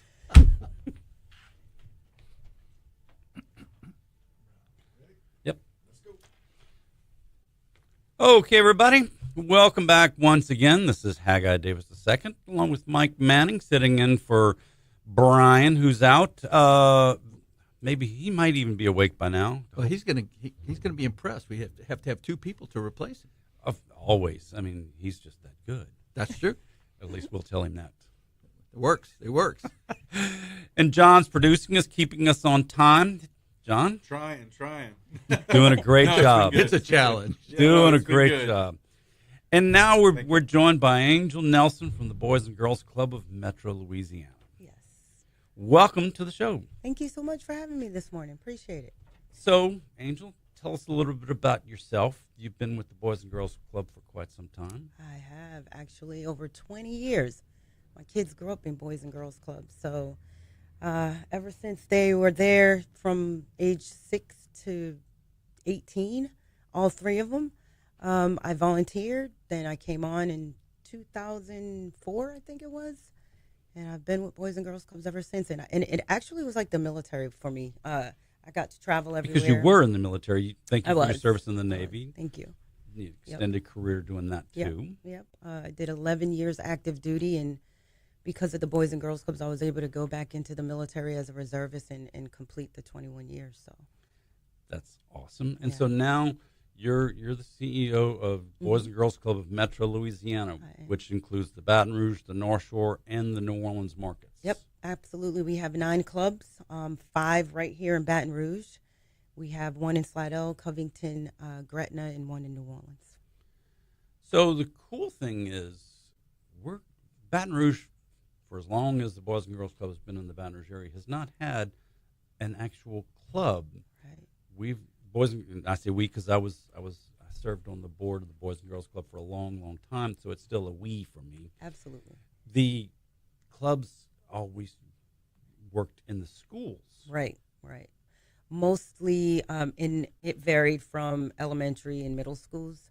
So now we are in elementaries that lead into a middle school. That now we also have a teen program in partnership with BREC, and so we can now serve kids from 6 all the way to 18 and track them. So that's the good thing about our partnership with EBR schools as well. But the big news is The big news. the Innovation Center is coming. Inspiration Center. Yes, I'll yes, learn yes. eventually. But yes, so we're actually building a brand new building that's going to be the Boys and Girls Yeah. Club for Baton Rouge. Yes, it is. It's going to be the largest, it's 24,000 square foot building, one of the largest Boys and Girls Clubs in Louisiana. And it's going to be unbelievable with a huge gym, a teen center, a music video, a recording studio, a video gaming arena, a state of the art kitchen and cafeteria and games rooms and technology centers. I mean, it's going to be huge. We're also going to have a Leo room. Yes, we're definitely going to have to. We're connected. Yes, Yeah. a law enforcement room, which all of the different agencies are going to house an officer, and not as a place where they can arrest people or anything. Just the engagement with them, the community engagement. So it's pretty awesome. I mean, thanks to the Law Enforcement and Criminal Justice Foundation, which I sit on. I'm the vice chair for that foundation, and thanks to them, like they are actually we as a foundation actually, it's paid for, $7.2 million building, and it's already paid for. So when it's built, they're handing us the keys, Boys and Girls Clubs. That's fantastic. Yeah. I mean, what would you say is the biggest difference for you coming in from outside to coming into Metro Louisiana, and from a Boys and Girls Club perspective, and the biggest adjustments you've had to make in dealing with those differences? You know what? I've been here before when I was in the military. So because of all the places that I've traveled to in my military career, I lived literally down south. I've been stationed in Meridian, Mississippi. I've been in North Carolina, South Carolina, everywhere across the United States. But I love it here. I mean, I really, really, truly love Louisiana. I never thought that I would say, wow, this is really home for me. But the people, the culture, I mean, the people alone, when I moved here in 2021 in the middle of COVID, I could not believe how friendly everyone was to help me. I mean, literally helping me where to go, what to do, just everyone. I mean, and I have more of a relationship with people here in Baton Rouge than I have from New Orleans. And I live in New Orleans, like far more. I'm in Baton Rouge like every week. You might as well say I live here too. Yeah. Actually, I may move here soon. So. But I love it. It makes me really, really, and I lived in Virginia for many years, but that's how I feel like I'm home. Yeah, it's got to be a real challenge for you to manage North Shore, New Orleans, and Baton Rouge with so many differences in their approach and philosophies and the culture. Actually. Absolutely, and for me, it's just learning. I think just asking questions and what can I do or what can we do to help the community. To better the community, to serve more kids. I think that's the approach that I take. I don't go there and say, hey, look, I've been with Boys and Girls Clubs. I know what we need here. No, it's a community thing. It's not just us. That's why we're getting this building, because of the partnerships that we've created. And I think we can have a gazillion Boys and Girls Clubs or youth development agencies in the world, but we're still not going to be able to serve all the kids that need. So if we can't partner, and we're trying to better our communities, then I think that's a huge problem. And I think what was the best thing for our project with the Inspiration Center is a lot of people left their ego at the door, and we said, look, we need to do this to better the community, better the kids, and really do some life-changing things for youth in the community. So, yeah. It's generational change as well. Well, we'll check our ego too, and we need to get together and figure out how we can at the food bank help support you with the cafeteria. Absolutely. I think that'll be great. I mean, that's one of the best things in our program is being able to serve dinner and a snack. Yep. I mean, there's kids that the only meal they get, unfortunately, is in school. Yeah. And absolutely. so, way more than I do in regards to that. But yeah, that's so important, and I think we can definitely partner. Looking forward to it. Yeah. One of the things that's really cool with the three markets that the whole Southeast Louisiana that you cover is your staff. Mm-hmm. You're and I do get to work with you on a good bit of things, and so knowing the folks who are directly reporting to you, you have such an amazing group of people that helps pull this whole thing together. So it's not just the angel show kind of thing. Absolutely not. It is. They make me look so good. I mean, it's if I didn't have. A lot of people say we have to take care of the kids. Like that's of course our mission is to enable all young people, especially those who need us most, to reach their full potential as productive, caring, responsible citizens. But if I can't take care of my team, then how can I expect them to take care of the kids that we're serving? And so I think that's so important to make sure that, our team has everything that they need to the best of my ability, give them everything they need to be able to take care of the kids that we serve. But I am so blessed when it comes to a team because I have great people. I mean, boots on the floor, management. I mean, our executive level as well. Like, I have a great team, and I know you work with them. I do a lot, especially with Billy. Yes, and Emily, yes. Yeah. But even the volunteers and the staff and at the schools Yep. and going to read to the kids or Yep. interact and do things in the club with the kids and watching those young people who, we're not talking seasoned professionals. Right. We're talking young people who can connect with these kids. And that's what it's important to be able to relate and to really be able to get to know and build trust and have, and that's how they change the lives of kids. I mean, I have kids that my kids went to school with and went to the Boys and Girls Clubs, and they see my kids and they're like, tell your mom I said hi, tell Miss Angel I said hi. And I think that's you have a lasting impression on kids when you make a difference in their life. And I think that's so huge. And yes, we have a lot of young college students that come and volunteer to do homework. It's called Power Hour. That's the program we run, and where kids do their homework. And then if there's extra tutoring, they have that as well. So, yeah, like I said, I have a great team, great volunteers, great partners. And that's why I think Boys and Girls Clubs are so successful, is because of the partnerships. Yeah, and that's key to success in the nonprofit arena. Yep. And it's not just partnerships of people supporting your effort, but people from other organizations that Absolutely. can cross over and support you and provide Yep. additional assistance. Yep. When we were going to build the Inspiration Center, we did a presentation to Governor Edwards and former Governor Edwards, and we didn't even go to make an ask, but when we told him everything that we were going to do, and then we went up to Minneapolis St. Cloud to benchmark them to see what they were doing, went to Atlanta to benchmark them. They have the same program, because we're not just going to serve the kids in the community. We're serving families. So we're doing wraparound services. So we're partnering with like Food Bank. We're partnering with Department of Family Services, EBR schools. We're going to have eye exams, dental. There's behavioral services. And so we're going to have a washer and dryer in there so families can come and wash their clothes. So this is And where's the new building going to be? so it's going to be at Howell Park. Oh, great. Yep, right over there in North Baton Rouge, and it's one of the highest crime areas in Baton Rouge. So we're pretty excited, and we're ahead of the build. So right now it looks like we're gonna, hopefully, fingers crossed, no problems, we're gonna it's gonna be finished and opening in September. That's fantastic. That's exciting. Yeah. Just right there when the new school begins, Yep. school year begins, and Yeah. you get into that new place. I'm sure the kids are just all excited about it. Oh my Can't gosh, wait. yes.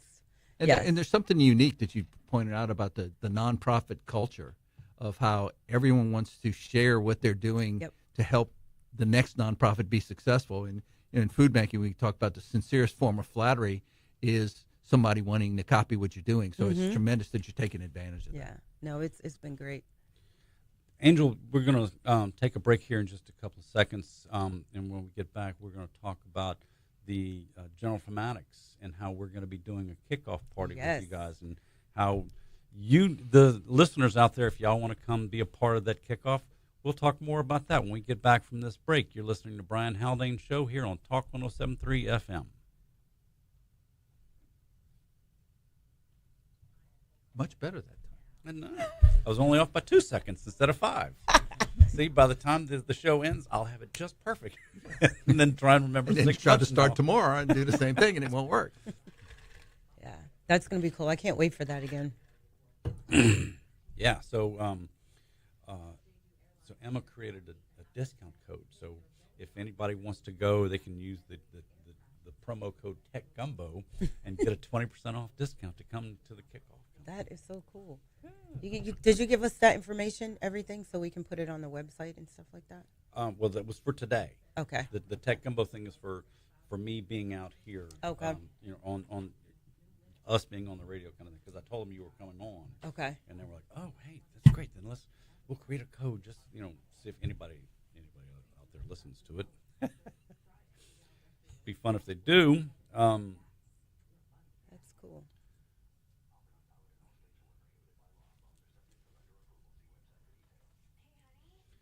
And so we're gonna clip this interview so she can post this on.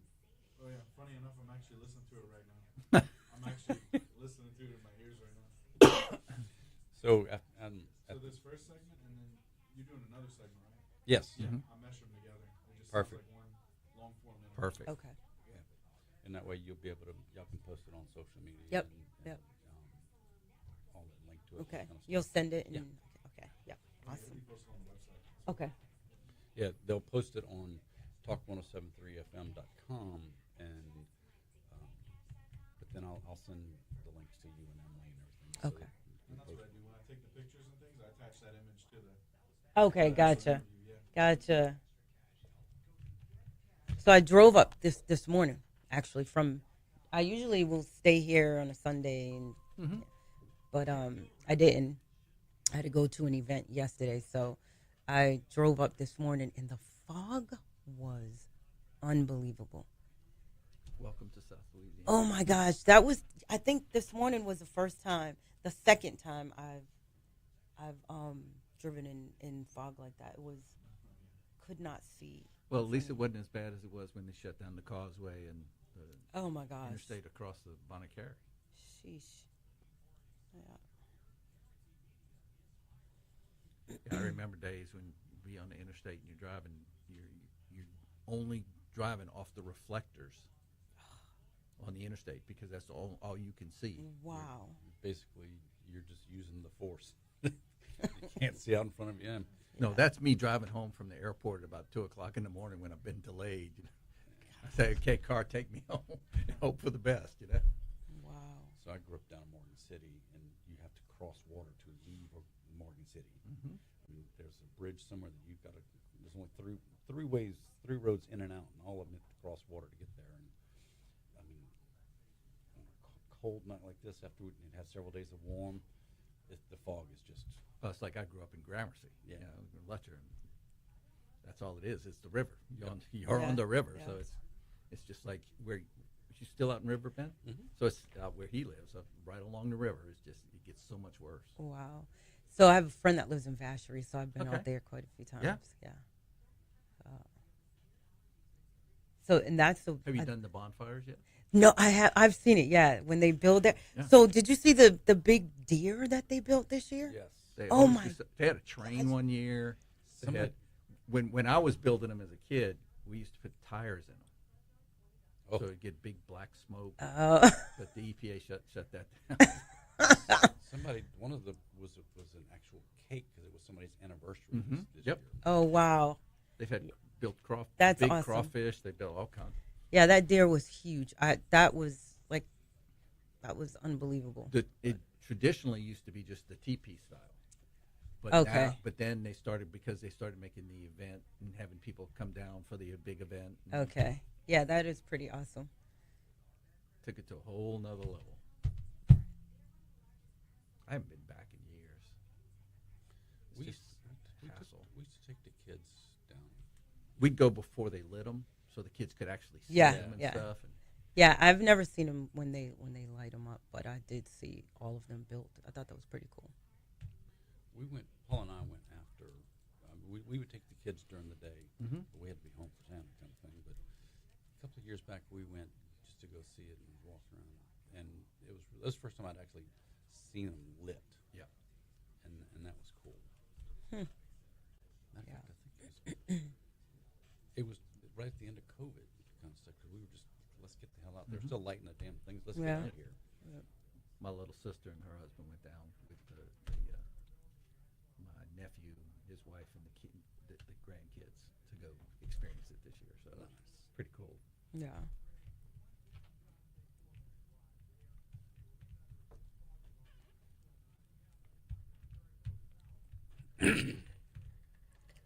Well, by the time I drive back, it'll be pretty nice.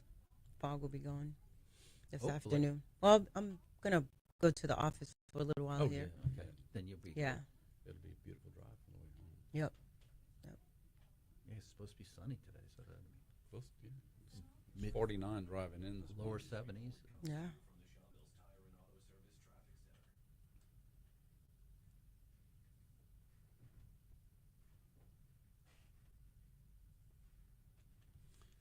Okay, everybody, welcome back once again.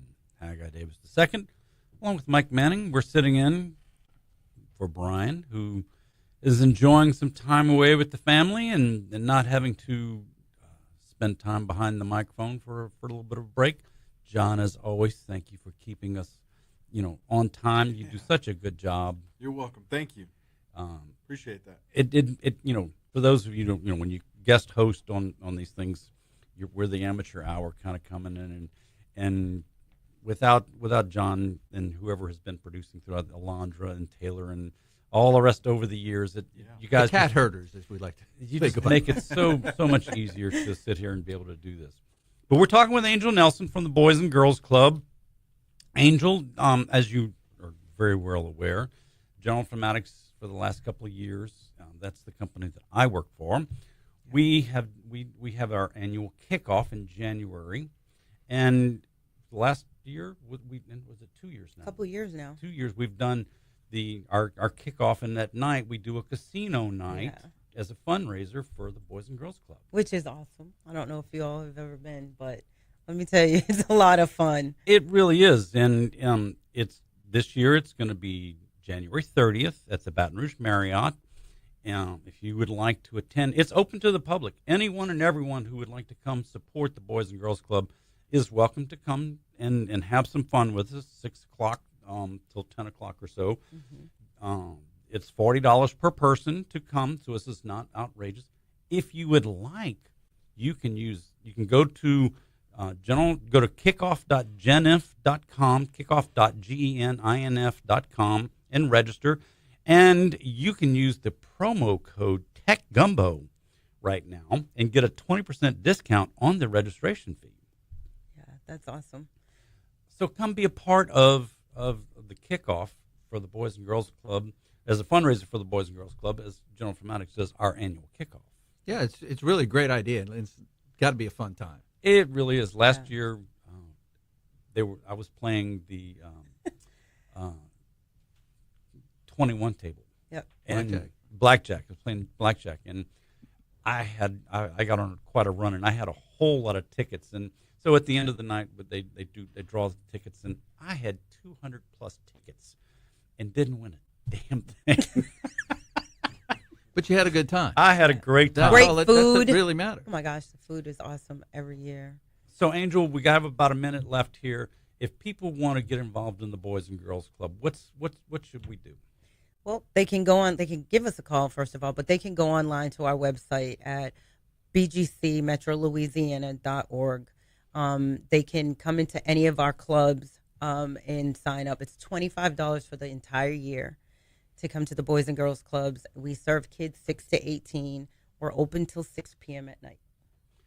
Angel, thank you so much for driving in from New Orleans to be here this morning. Always.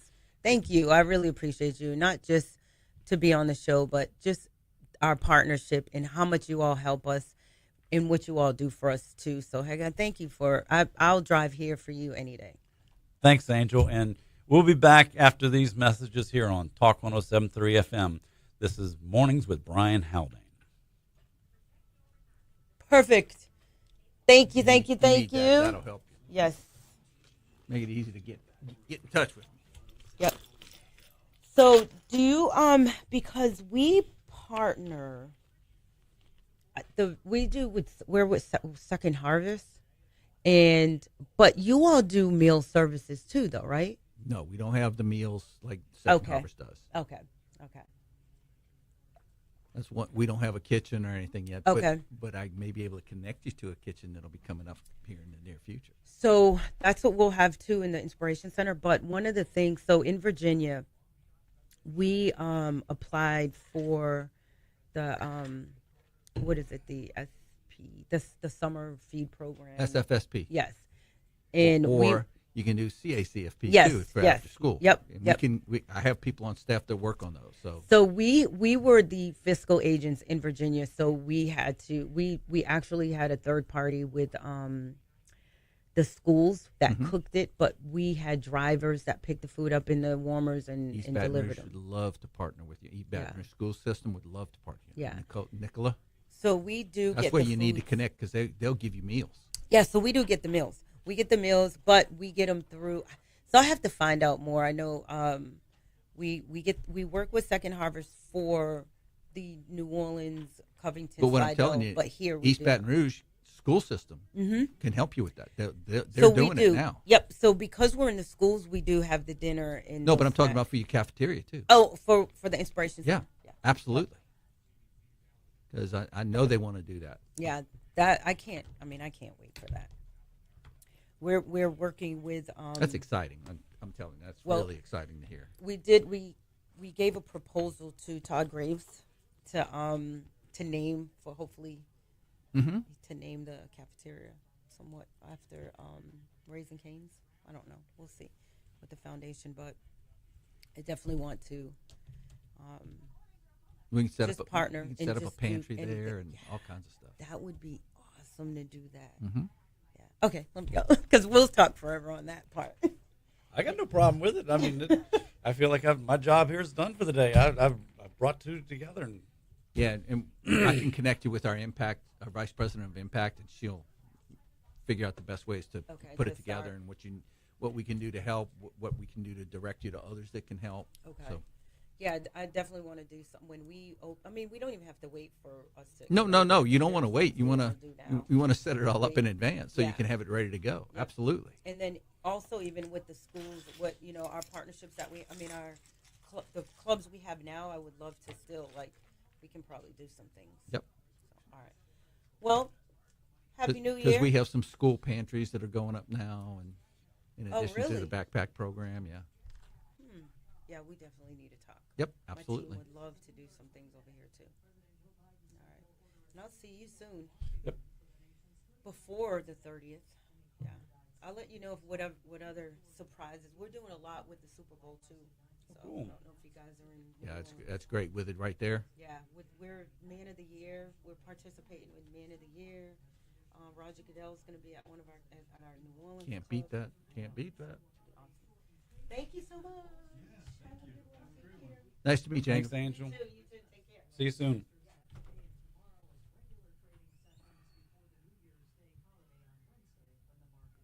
Next, Lieutenant Governor. Lieutenant Governor. Yeah, we have You got one thing in between, but I'm talking about next guest. yeah. What's going to be your day in history? You pulling it up right now? Oh, John, you want to do the day in history thing? Yeah, I've got some stuff. Perfect. John saves the day again. I usually try to. I didn't know if we were going to do it. But Oh yeah. just want to make sure. See if Billy calls in. Oh, he'll call. He calls Bill. No, I'm saying. Oh. See if he still has time. You know how Billy is.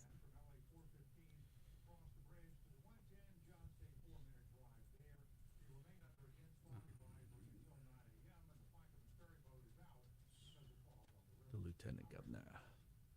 He's a good guy. He's doing something with us right now for Million Meals for MLK. Really? Yep. Them, Blue Cross. Basically through Volunteer Louisiana.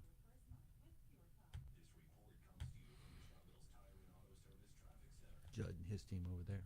I love them. They sent out this media advisory with links to a Dropbox, but the Dropbox, they're empty. There's supposed to be some pictures and video and stuff. Either that or it's. Well, if it's for the 2025 parade, they're probably getting ready to put them up because But they're taking pictures. There should be some. as they're building it today, because they build it overnight. Yeah. It's usually a 24-hour. Yeah, Ann went one year. Yeah, she was part of it with one of the California Rotary clubs.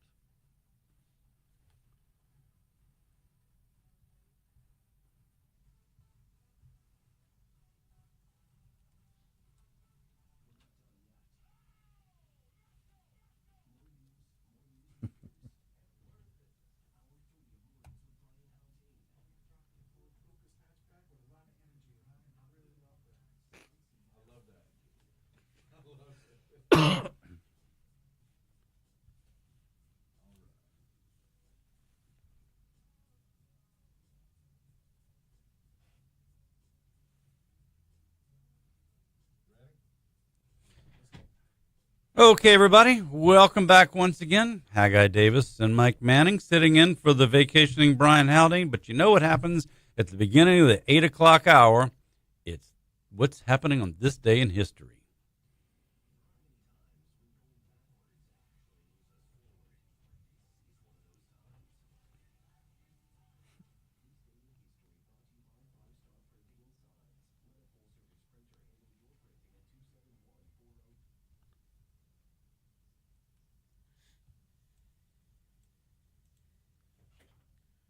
All right. All right. Let's start off in 1953, shall we? Where the first color television, the set of a television goes on sale for about $1,175 from RCA. Come a long way since then, right? We talk tech. We've been talking tech, and it's just funny to see how far we've come since then. And what year was that? 1953. 53. Yes, yes. Continuing the theme of how far we've come in technology. Yes. Yes, indeed. A decade later, Congress authorizes Kennedy $50 in honor of John F. Kennedy. Music news here. 1968, Frank Sinatra first records his hit, My Way. 1968. Let's see. 1972, U.S. President Richard Nixon halts the bombing of Vietnam and announces peace talks. If you go back in time to 1170, Archbishop Thomas Becket was murdered on this day. Did you witness it? You know, I was still a toddler back then. I wasn't old enough to really know what was going on. I had Still to. in You just set diapers, that one up but, too. That was you too easily set up. Oh, man. 2 years after. 1974 here. Some more music news. The Beatles legally disband. Legally? Legally. Like they I guess filed? there were 4 years after a suit was brought. Oh. This is probably really controversial, but I think they're really overrated. Beatles, right? I mean, I don't know. A little overrated there. Nothing like a hot take on a Monday morning. Let's do it. Overrated. Who's touching Who that cares one? about Okay. John Lennon? That's the third rail we're going to avoid. Imagine a world without John Lennon. Oh no! Really good. Oh no! Anyway, so look, 2008 NFL head coach Mike Shanahan is fired from the Denver Broncos, and would you know, in 2013 he's fired from the Washington Redskins as well. Oh man. Keeping it music news here, 2022 Queen guitarist and astrophysicist Brian May receives a British knighthood for his service to music and charity. So Queen greater than the Beatles. What? we're going to go back in the technology world. 1924, Edwin Hubble formally announced the existence of other galactic systems to the American Astronomical Society. Ooh. So, Like it. I like yeah, it. Hubble. You may have heard that name. Yes. He's the real thing. The genuine article. Let's see. Moving on to birthdays here. If you don't have anything else for No, go. Okay. I got LeBron James here. I have Speaking of a overrated. Tiger. Yes. You want to talk about overrated?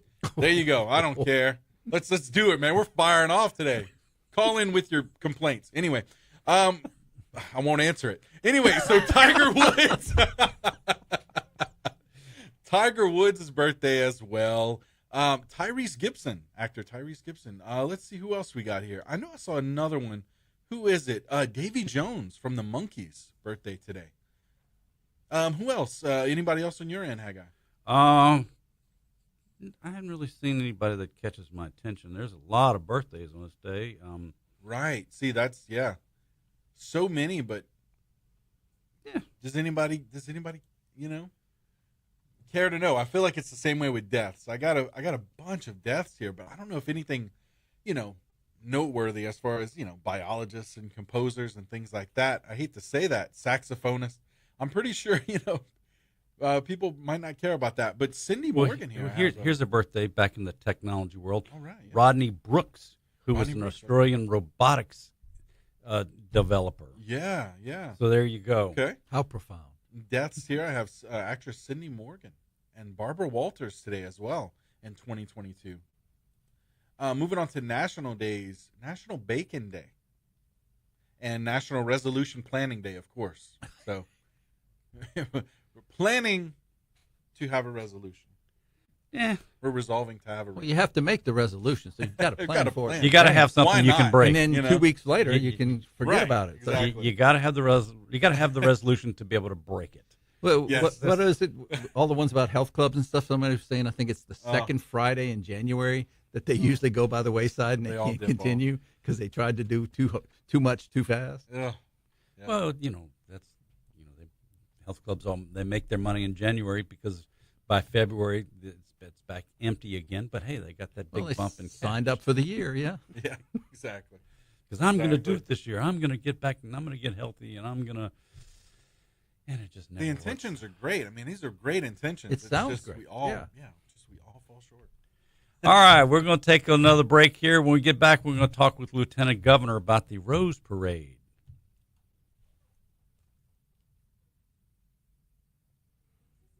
Is he out in California? Mhm. So it's 6:20.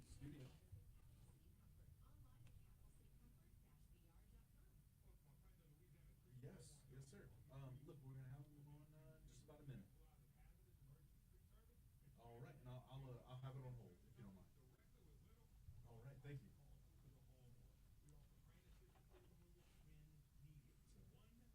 It's his people, you know. Well, you got to have people. You gotta have people. But like sometimes those people like they take it. Like when I put them on hold, they're like, "Oh, nobody's there," so they hang up. Yeah. So I'm like, "Look." Make sure they know, yeah. Because they'll patch him through, and when he gets on, they realize nobody's there. He kind of hangs up. He's like, "Oh." Yeah, I used to sit on the phone and you listen to what's going on, you know.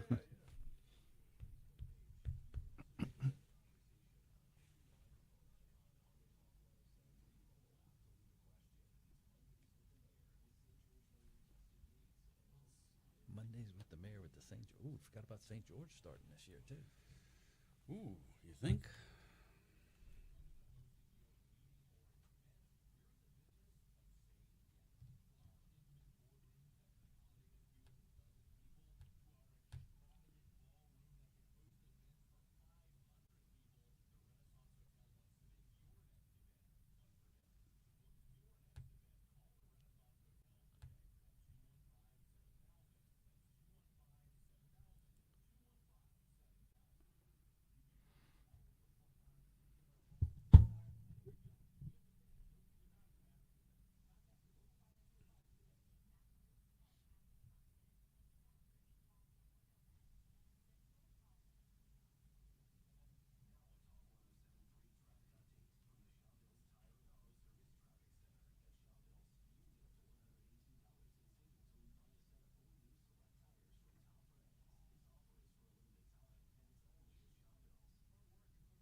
Just got a bill from General Informatics. Throw that away. Yeah. Delete.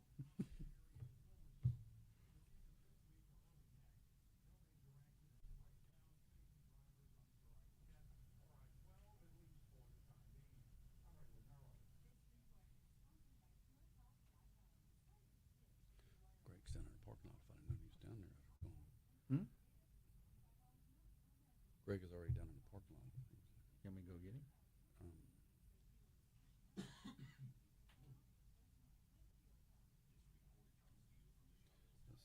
Told him to come up at the front door. Do you know what time they open the front door downstairs? I think it's 7. Should be 7. Unless is somebody down there. I don't know. Yeah, I was gonna say I could go get him. might be. Let me see.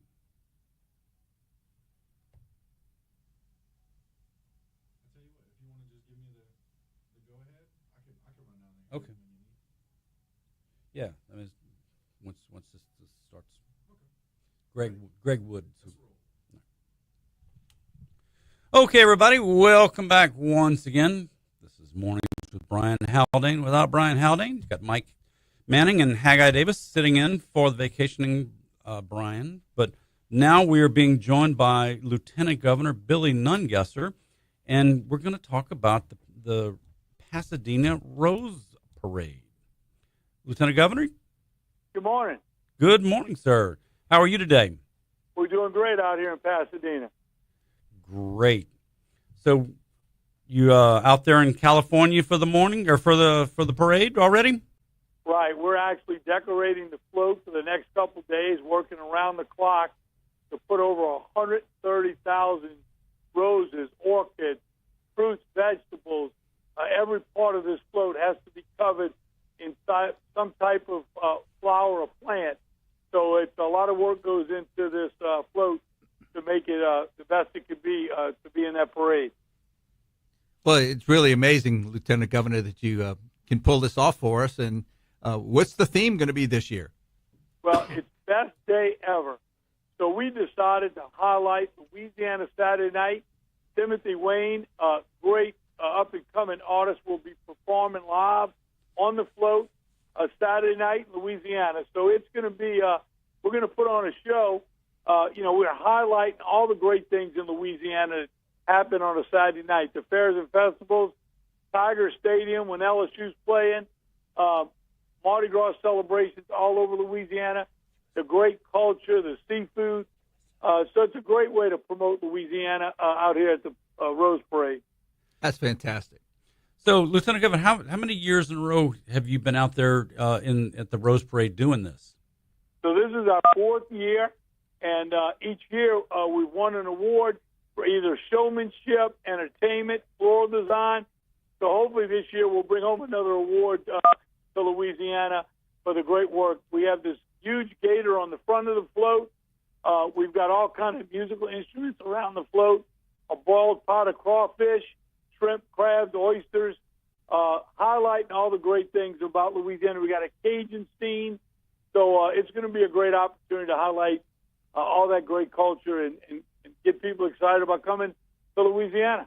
It's a great advertisement for tourism for Louisiana. It's really phenomenal to bring it all together like that. It really is. And, we partnered with Baton Rouge, Tangier, the North Shore, Lafayette, Shreveport, Bossier, Homer. So we get them a chance to promote every corner of Louisiana and talk about the special things in their parish, in their city. So we're drawing people from all walks of life, all over the country and the world, to come visit all parts of Louisiana.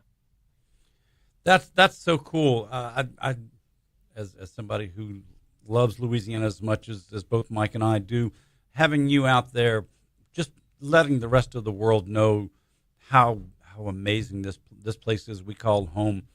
You've got like the coolest gig on earth. I do have the best job in Louisiana, and I got to tell you, we had over 100 Louisianans come out here to help decorate the float. They're working around the clock on different shifts. I got here at the den at 3 o'clock this morning, California time, and we already had volunteers here working on this float. I met one lady at our party last night. She's always wanted to do this with her mom from a little girl. She drove all the way from Metairie in her RV out here to decorate the float for 3 days. So incredible participation from Louisianans, spreading a little Louisiana love here in Pasadena. It's really great that you bring up the volunteers, Lieutenant Governor, because you are responsible for Volunteer Louisiana and the leadership with your team to make such a big difference in our community. It really is. You mentioned Volunteer Louisiana. You couldn't be more proud of Louisiana. Whether it's a disaster or helping build a wheelchair ramp for elderly, Volunteer Louisiana works around the year. We actually have a team that went up to North Carolina to help out after that storm. But that's what Louisianans do. We help our neighbor. We help people in need. And to show that love and passion we have for our Louisianans and people around the country really shines bright for Louisiana and makes you so proud to be from Louisiana. Yeah, I'm sure that'll shine through in that float from what you've been telling us about. It's going to be fascinating to see. It really is. And, we're so lucky to have so much talent. Timothy Wayne, who goes to LSU, is going to be he's an up-and-coming star. Will really lead the show here in performance along the parade route. So where exactly in the parade is the Louisiana float going to be in the beginning, the middle, the end? What do you know where you are in the lineup? I think we're in the first half. I'm not sure what number we are, but we are in the first hour of the parade. You'll see on national TV, Louisiana. So I think we've been moving up each year. We've been in it 4 years. Many of these floats have been coming for many, many years, but every year we're moving up in numbers because of the years of participation. And it's a great return on investment for Louisiana. So many eyes on this parade from around the world talking about all the great things in Louisiana. Really, we get a great return on investment for this parade. So do you have any specific numbers, or like last year, what kind of numbers of visitors did we get because of the parade, or for each of the past 3 years when we've showcased Louisiana the way we have? Do we have some kind of statistics? Yeah, each year it's been between 25 and 40 million of earned media. I think last year it came in right around 40 million of earned media, and our total investment for this is less than $1 million.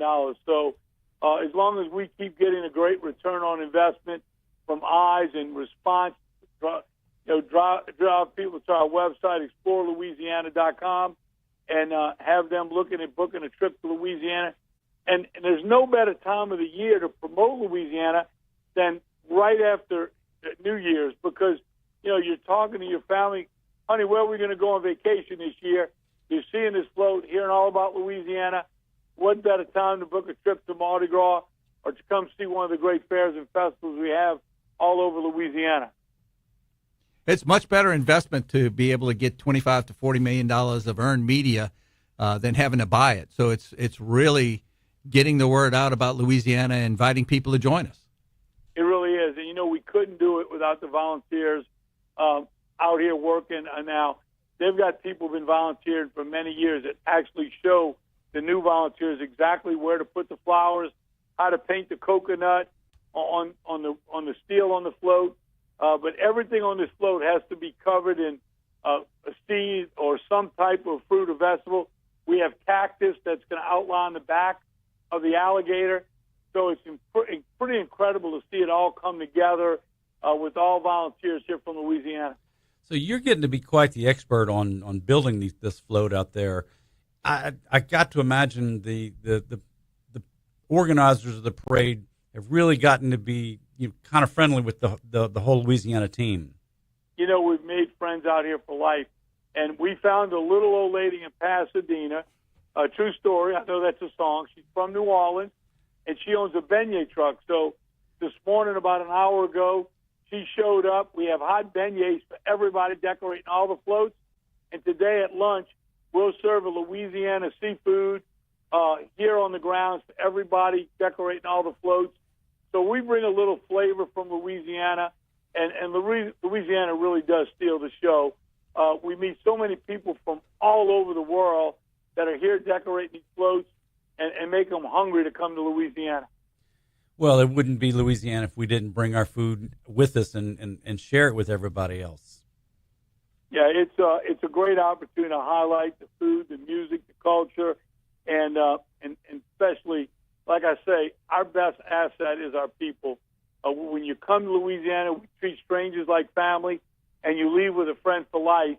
And surely I see the people working on this float, inviting people back to come visit them for Mardi Gras. So our best asset in promoting Louisiana is our people. And I couldn't be more proud of the people out here working to get this float ready for the parade.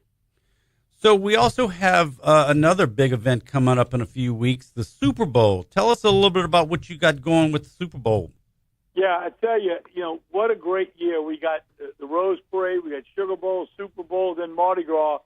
And, what I hope to do for Super Bowl, besides putting our best foot forward, the media event for Super Bowl has grown every year. And when I was out in Las Vegas and walked in the convention center and saw that operation, it's actually going to take up half of the convention center. It's not just a few networks anymore. It's sports betting, it's podcasts. And they bring all kind of movie stars into that arena to interview them about the big game. So we want to make sure they're not getting convention food. We're going to have Louisiana seafood. So hopefully when they're interviewing Joe Montana about the big game, he'll be eating some Louisiana gumbo saying, I don't know about the game, but you got to come try some of this Louisiana seafood. So we want to use that whole week leading up to the Super Bowl to get people hungry by feeding all the stars in that media event all the great Louisiana seafood. It's really great that you mentioned Joe Montana because he spent a lot of time in New Orleans when his son was playing quarterback for Tulane. So Yeah, it's a absolutely. great tie. Yeah, we're excited. You know, I tell you, everybody's been working around the clock on getting the city ready. And I got to brag on DOTD. They have put out a different kind of contract for the first time ever, working with us with Keep Louisiana Beautiful to clean up all the roads leading in and out of Louisiana. So we surely will shine for Super Bowl. So, we were talking about the how much media coverage that you get with the parade. What kind of media benefits do we get with the Super Bowl? It'll be tens of millions of dollars, if not in the hundred millions. I'm sure they'll calculate that afterwards.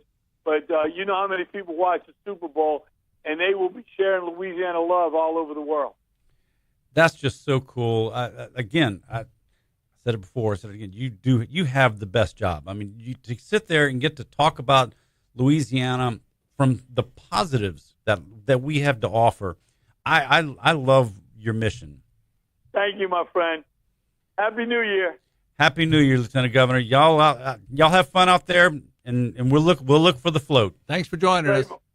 Take care, my friend. All right, that's Lieutenant Governor Billy Nungesser out there in Pasadena, getting ready for the Rose Parade on New Year's morning. Yeah, and then he'll have to get right back and get ready for the Super Bowl. Boy, I mean, that's and then Mardi Gras. I mean, this is like, he's probably not going to sleep for the next 2 months kind of thing. No, he'll be busy most of the year. That's really impressive. I love talking about Louisiana. I get to travel a whole lot for what I do, and any chance I get to brag on our state, because we need some good publicity every now and then, because a lot of times there's you're not. talking food and a party, you can easily brag on Louisiana. And that's where it is. I mean, you stay on the positives, stay with the whole encouragement of this is why we are so much fun, why people love to come to South Louisiana. Yes, we have the best food. We know how to have a good time.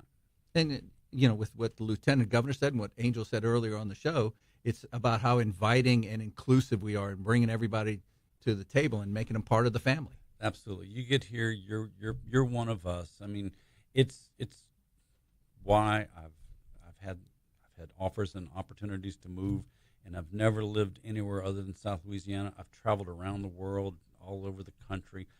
This is always home. I love South Louisiana. Why would you want to be anywhere else? There's no reason to leave. It's just, we have problems. What place doesn't? I get that. I don't care. I'm here for the fun. I'm here. It's a short ride around this third rock that, to the closest sun that we're on. So let's have fun with it. Yeah, you may be able to bring some of the food with you, but you can't bring the culture. You can't. I mean, you just can't you move to Montana, they don't have ball crawfish up there. Unless they're flown in. And even then, it's just not the same. No, I mean, you're absolutely standing right. around a table in South Louisiana in somebody's backyard or my backyard or wherever we're doing, peeling crawfish, drinking a beer, laughing and having fun, that's what makes this place different. Yep. And so that's why we're here. That's why, we keep hanging around and loving South Louisiana. Just and like, look, love what Lieutenant Governor is, that whole office and what they're supposed to be doing. That's the way you do it. You get out there and you have fun, and good on him. We'll keep talking. We'll be back in a few minutes. We're going to talk with the Rotary Club of Baton Rouge when we get back on Talk 107.3 FM. Boy, you were just too much. Must be a president thing. I got to wear my full time. So when I went to Pets, I bought about 10 of these patches, and I told Todd Scheck Snyder, I said, take your old suit jackets that you know, for your suit, don't throw the suits away. Just start throwing them on jackets that when you're not going to wear a tie, Mm-hmm. and when you have something that's kind of semi-formal like this, always be having the wheel. Semi-formal. You are on Facebook, by the way. Yeah, that's it. I've been watching this morning. Okay. He needs to know what he's getting himself into with the two of us here Yeah. as past presidents putting the pressure on him. Are we going to grill him or are we going to be nice? Yeah. We, Hey, I did want to talk about the international projects.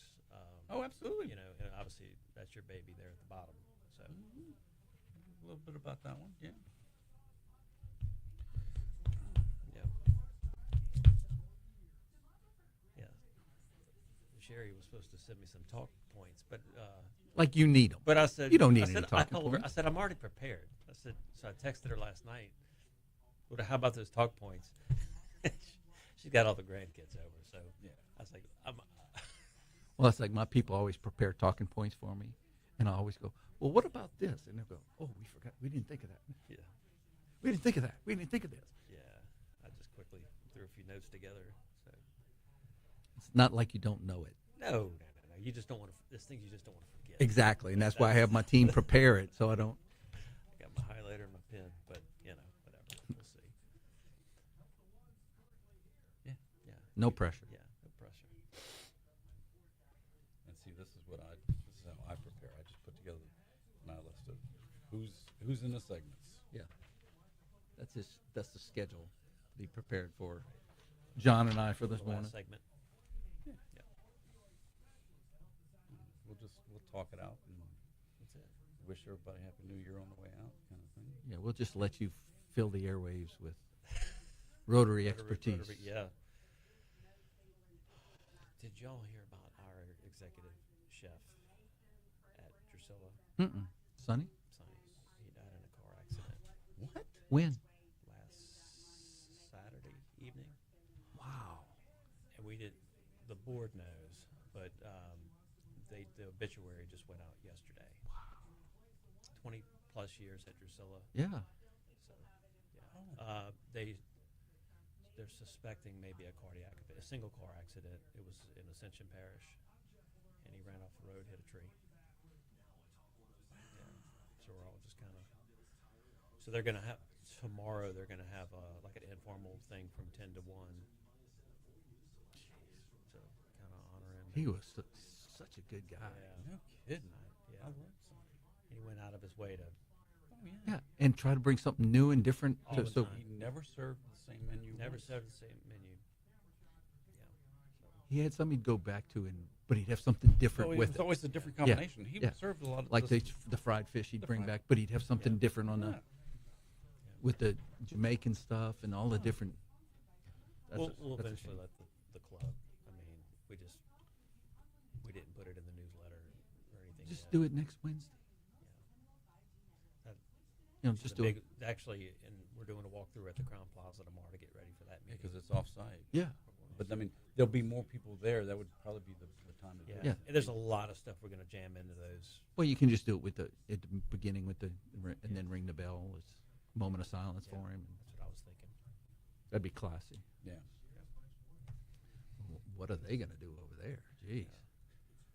Jeez. That's going to be. How do you walk in behind those shoes? Yep. So, There are yeah, people out there though. so we're gonna after we do our walkthrough at Crown Plaza, we're gonna go. Sherry and I are gonna go drop in and check on everybody over there and see what's going on. And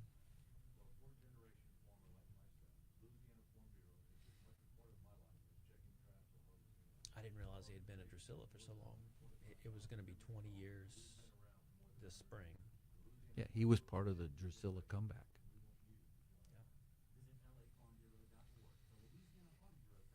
Because before that, it had really fallen off. Yeah, Jimmy. I talked to Jimmy about that a good bit. He and Brad. That's probably gonna make Belinda's job harder too. Our server. Yeah. Oh yeah. I know. Everybody loves Belinda. Yeah. Well, I hope somebody comes in with the right attitude and stuff, so they don't lose people like Belinda. Yeah. Right. Because that would be really tough when we start. You don't want to lose her. Because she's the No. one that makes sure we're all taken care of. I made sure to take care of them over the holidays too. Just and Sonny included. I talk to him every time. Just week. goes every time. Yeah, just goes to show you never know. That's like your normal thing. That's your people. They Yeah, take care well, of that's like one of my staff members had a heart attack over the weekend. I'm like, oh my God, what do I do? Had a stent put in, doing fine, but scary. I'll show you all something. I planted the first peace pole in Rotary Club history in Baton Rouge. Nice. That's at Episcopal High School. Okay. Nice. So my goal is to get 12 of those in this year. We're waiting on approval from the city of Baton Rouge for 3 locations, but it's just taking forever. Oh yeah, especially with the. Yeah.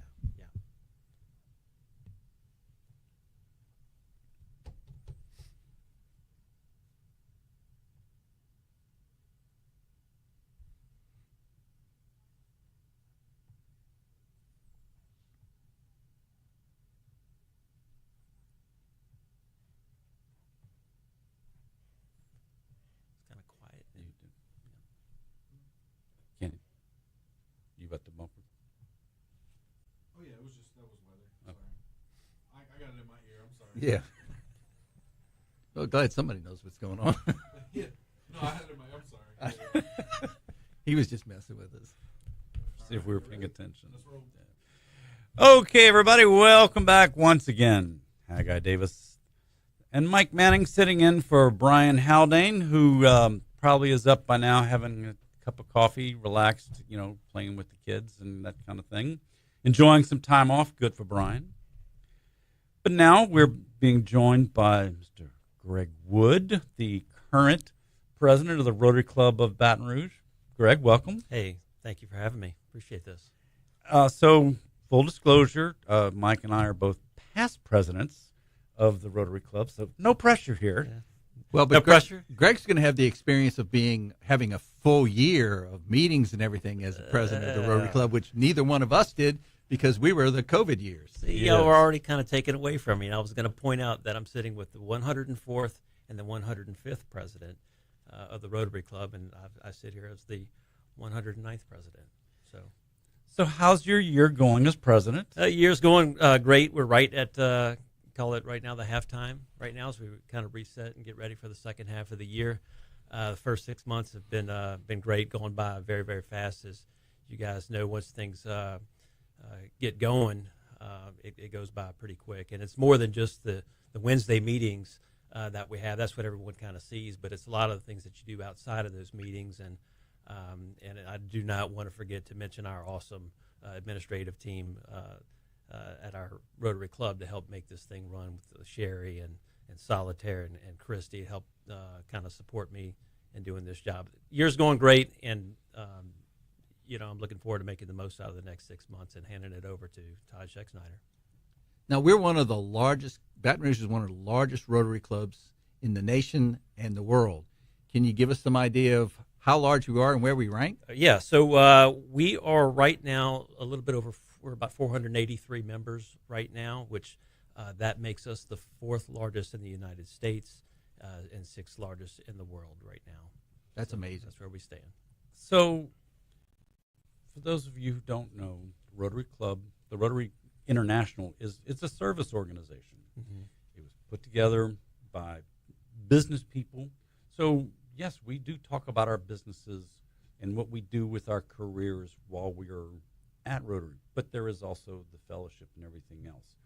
So, what's made Rotary so important to you? To me, as you just said it, the fellowship. You're going to take, again, Rotary overall. You said there's 35,000 clubs worldwide. A lot of people see Rotary and they don't realize that we're part of a larger network, but every club is very unique. This club right here, for me, being a part of a club that was founded in 1918, so we're going on 107 years maybe here coming up. We just celebrated our centennial a few years ago. I was brought into a meeting years ago, 2008, and that was the year that you brought in your buddy Snoop Dogg into the meeting. I'm not going to say that's what got me to join, but I thought it was really, really interesting. But I just found that, we go in there, we're all professionals in what we do, but I think we all have the commonality that is service. And I think everyone there lives the four-way test. The four-way test is something that not only at Rotary, I've taken it into my own business, into my home, and that's what I'd like to see the world live. So for me, it's just being around like-minded people. There's going to be a great meal. There's going to be a great program every week. We're going to talk about programs here in a little bit, but there's something in Rotary for everyone. Well, we talked about Rotary as a service organization. Can you give us some insight and share some of the things that you're looking at for the rest of the year in service for Rotary? Yeah, so as we sit down and map out the year, we wanted to fit in at about between 30 and 35 projects this year, and projects are not all the ones that you might see us out on the road picking up trash and doing some different things like that. But as I just mentioned, we just planted the first Rotary Peace Pole here in Baton Rouge from our club. As long as our club has been around, to my knowledge, we've never planted a peace pole, and that was something from Rotary International President Stephanie Urchek was encouraging clubs to go out in their communities and do. And the point of the Peace Bowl is just to show our longstanding commitment to peace on Earth. And it's may peace, quote me, but it's in 4 different languages. May peace, live on Earth, and it's including sign language, Spanish, and French, and of course English.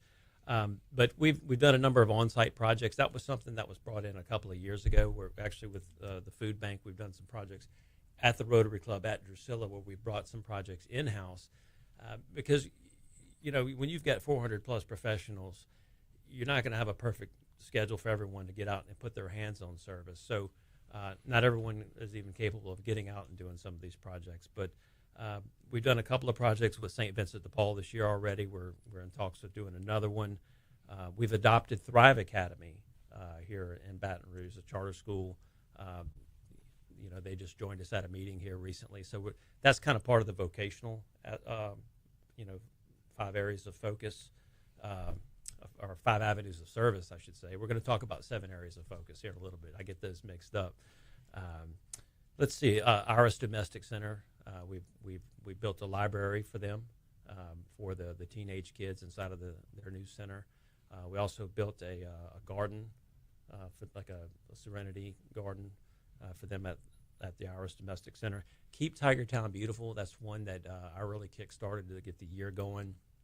We had invested in a basically, I call it a trash trailer. We call it Rotary One, for the lack of a better word, but it's a trailer allows them to actually get the trash.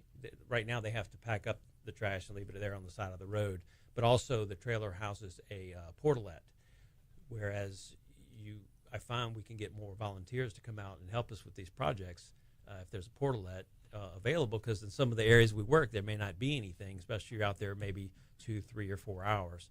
And y'all know all the great work that Keep Tigertown Beautiful does. So I'd like to say we've got a true partnership with Jennifer Richardson and her amazing team over there. We've already done 2 projects with them this year, and we're in talks of doing 2 more projects with them in the spring. One of those 2 projects in the spring, we're going to partner with some of the other local Rotary clubs in Baton Rouge, because that's where the Keep Tigertown Beautiful works.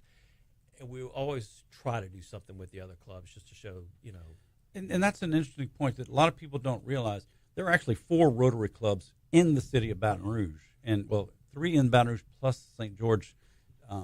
But you've also got Baker, you got St. Francisville.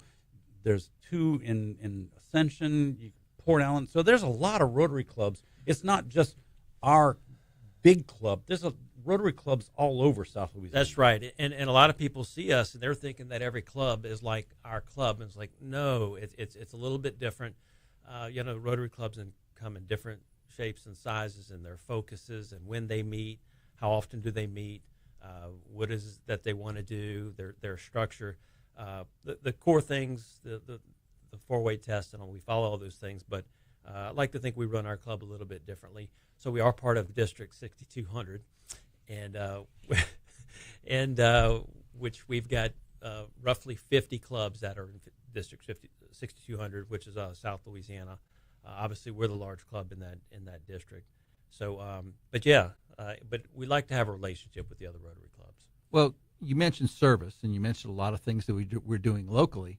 But because of the size of our club, I think we have the opportunity to explore some international opportunities. Would you like to share a couple of those? Yeah, a couple of those.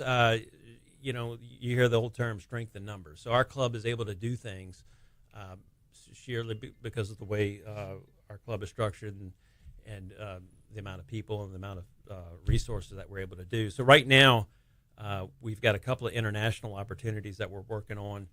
The first I'll speak of is Rotary Mission Trip 2025, and that's it's in the process of organizing right now, coming up on May 31st through June 7th.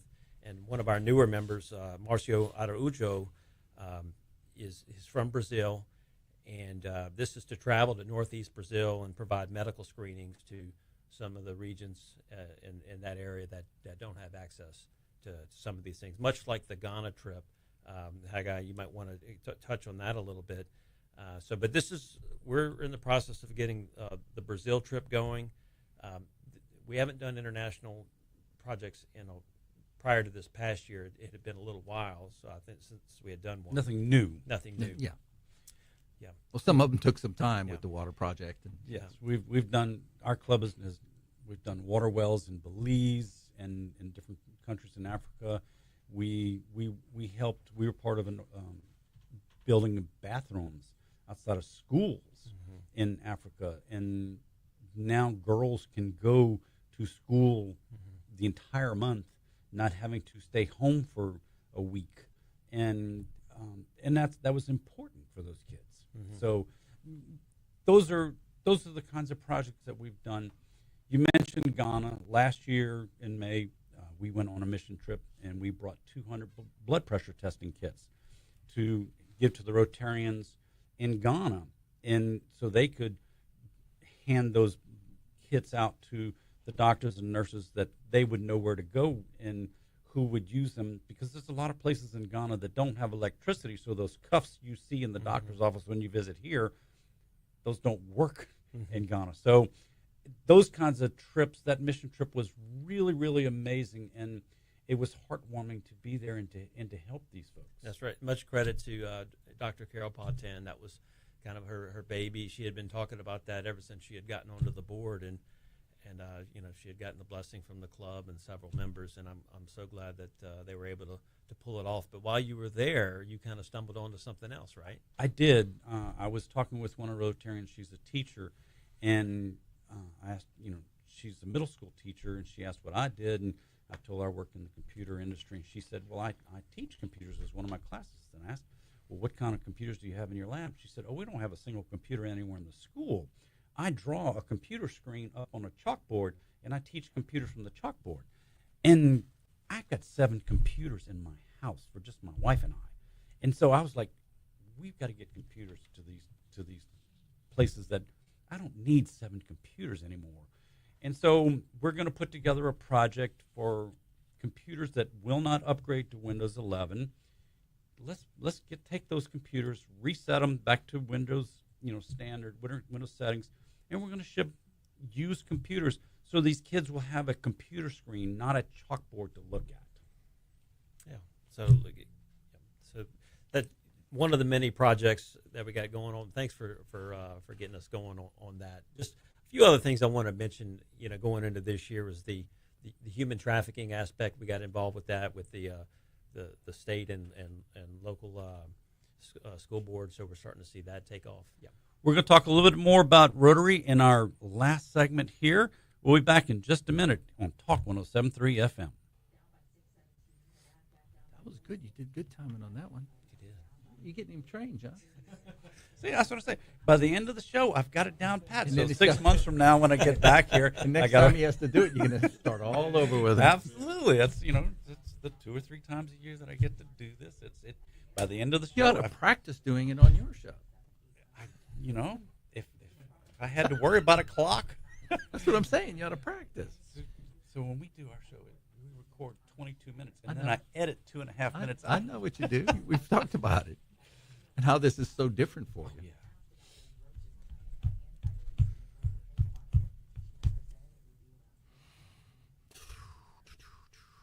Getting everything you want into this so far? For this part, I'll probably forget a bunch of things, but it's No, okay. you're doing fine.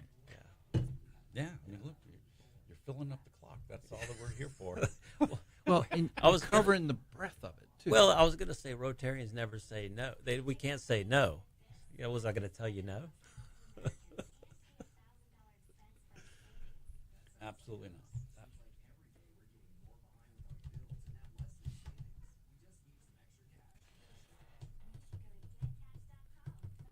I'm going to hit on 7 areas of focus. how much time is he going to let him know how much time? Oh, so this is going to be about a 4-minute segment. Okay, I was just going to kind of hit on that, and then maybe our January calendar is pretty impressive.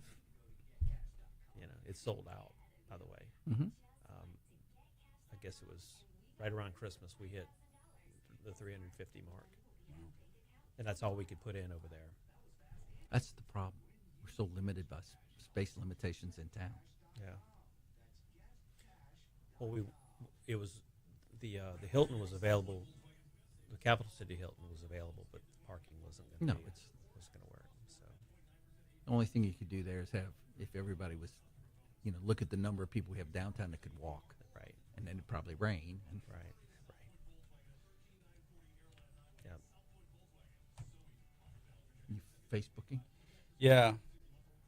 One of the regulars on Facebook, Byron, he's funny. I can tell that Rotary Club is a quality organization because I've never been asked to join. Well, that's what I told somebody. I said, I question the quality of this organization. They let me in. We're looking, when they gave me the gavel that just went right off the cliff.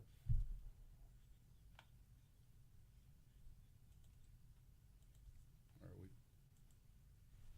we? Can't hear it. Oh, okay. He's just messing Oh, with you. he's in there. He's in his ear. Yeah, He knows. I won't. I It's know. not like I'll look at you and be like, "Come on, guys, why are you not on there?" Hey, I'm on. I know you there. I Yeah, but know. he likes to hear it coming. It's like I'm the actually listening to what. I'm kind of listening to a little bit of both. So this and then You're multitasking. the first segment you guys just did. So I'm like clipping that, and so like he's putting them together so it'll be posted. Look at me learning all this stuff. I've done this. Been on these shows enough. And then that way you can post it on social media, the link back to the kind of thing, Yeah. both here and also either on Facebook or on just on the web, social media kind of stuff. Yeah. So RotaryBR.org, the new RotaryBR.org is going to launch here in about a week or so. Oh, fun. So they're updating the website. We totally blew up the old website. Good. It was time. That's 10 years old. I do mine every food bank. I've done every 3 years. It was supposed to take 12 weeks for this project. We're going on 21 weeks. Who'd you hit? It's the back end. Yeah. It's the integration with DACDB. Yep. Oh. Yep. Um, Who's J- been doing an update? JCW Creative. Never heard of And it. we went. Rob Wise had a good connection with him, and we had a bunch of people we probably could have went to for the website, but it was really more for the integration Yeah. piece. Yeah. And this guy That's had always experience. the hardest part. Yeah. So the main part of the front side of the website's been done for 2 months. Mhm. It's the member experience Yep. side of it. What do we want it to have, but the searchability for members, what industry that they're in, Oh, wow. first name, last name. We didn't have any of that on Yeah, the The whole no need for the handbook anymore. I still pull out my handbook from time to time. Everybody keeps one in the car. or You got keeps one. You got to have one. I Just have one in, at my desk. Even though half the people in I probably the have 5.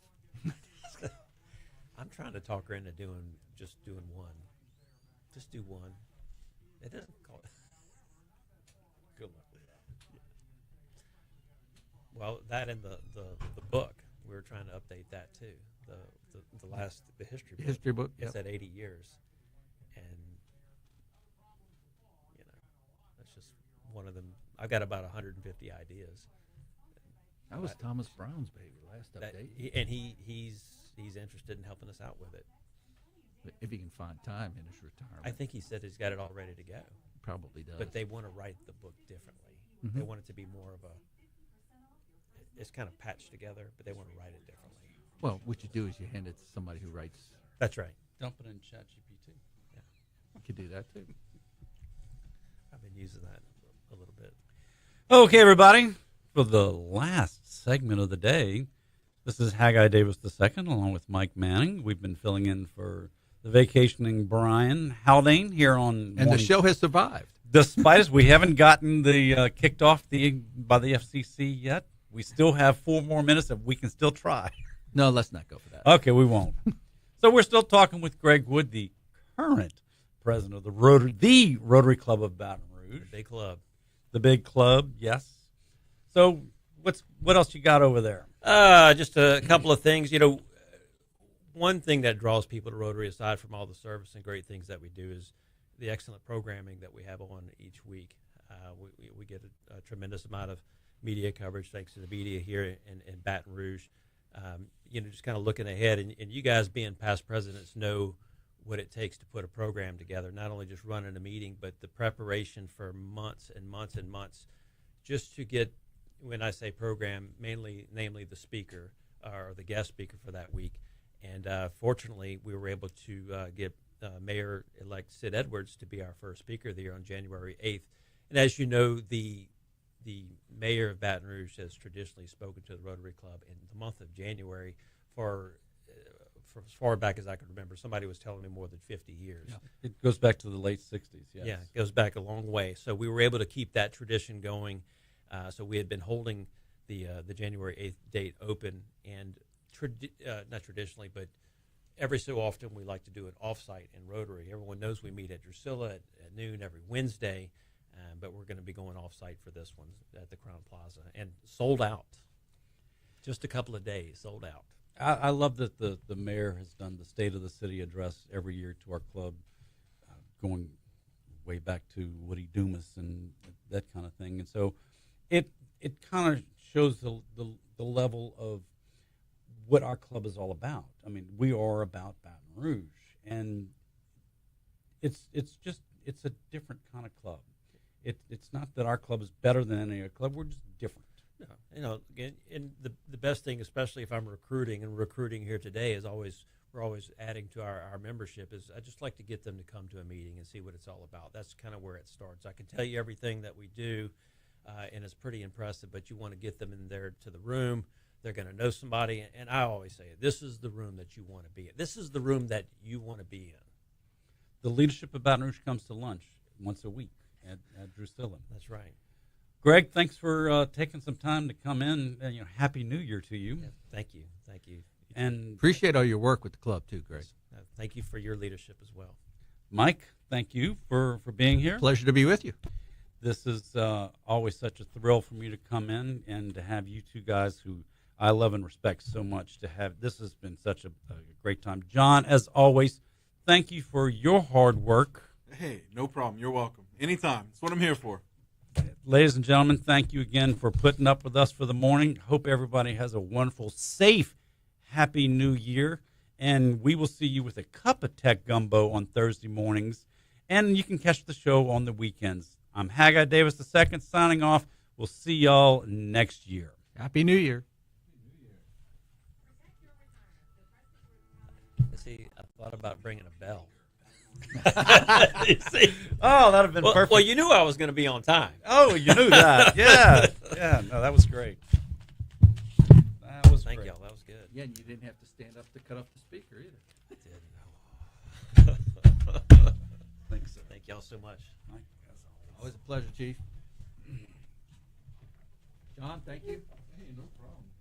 Hope we didn't make it too difficult for you. No, actually, I mean, honestly. You don't need this anymore, do you? Well, he's a trained professional, supposedly. You can train a chimp to do anything. Is that chimp or chump? Chimp. I'm the chump, you're the chimp. Is that? Chimp. There's not much of a difference.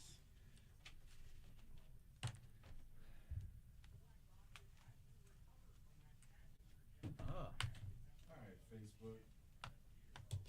Where we at? Happy New Year, Facebook. Oh yeah, Facebook. Happy New Year, everyone. Mike. Look forward to Thanks, 2025. Did y'all Have a enjoy great the one. Bonacast party? Yes, Yeah. of course. Yeah. You guys Even though we were real late.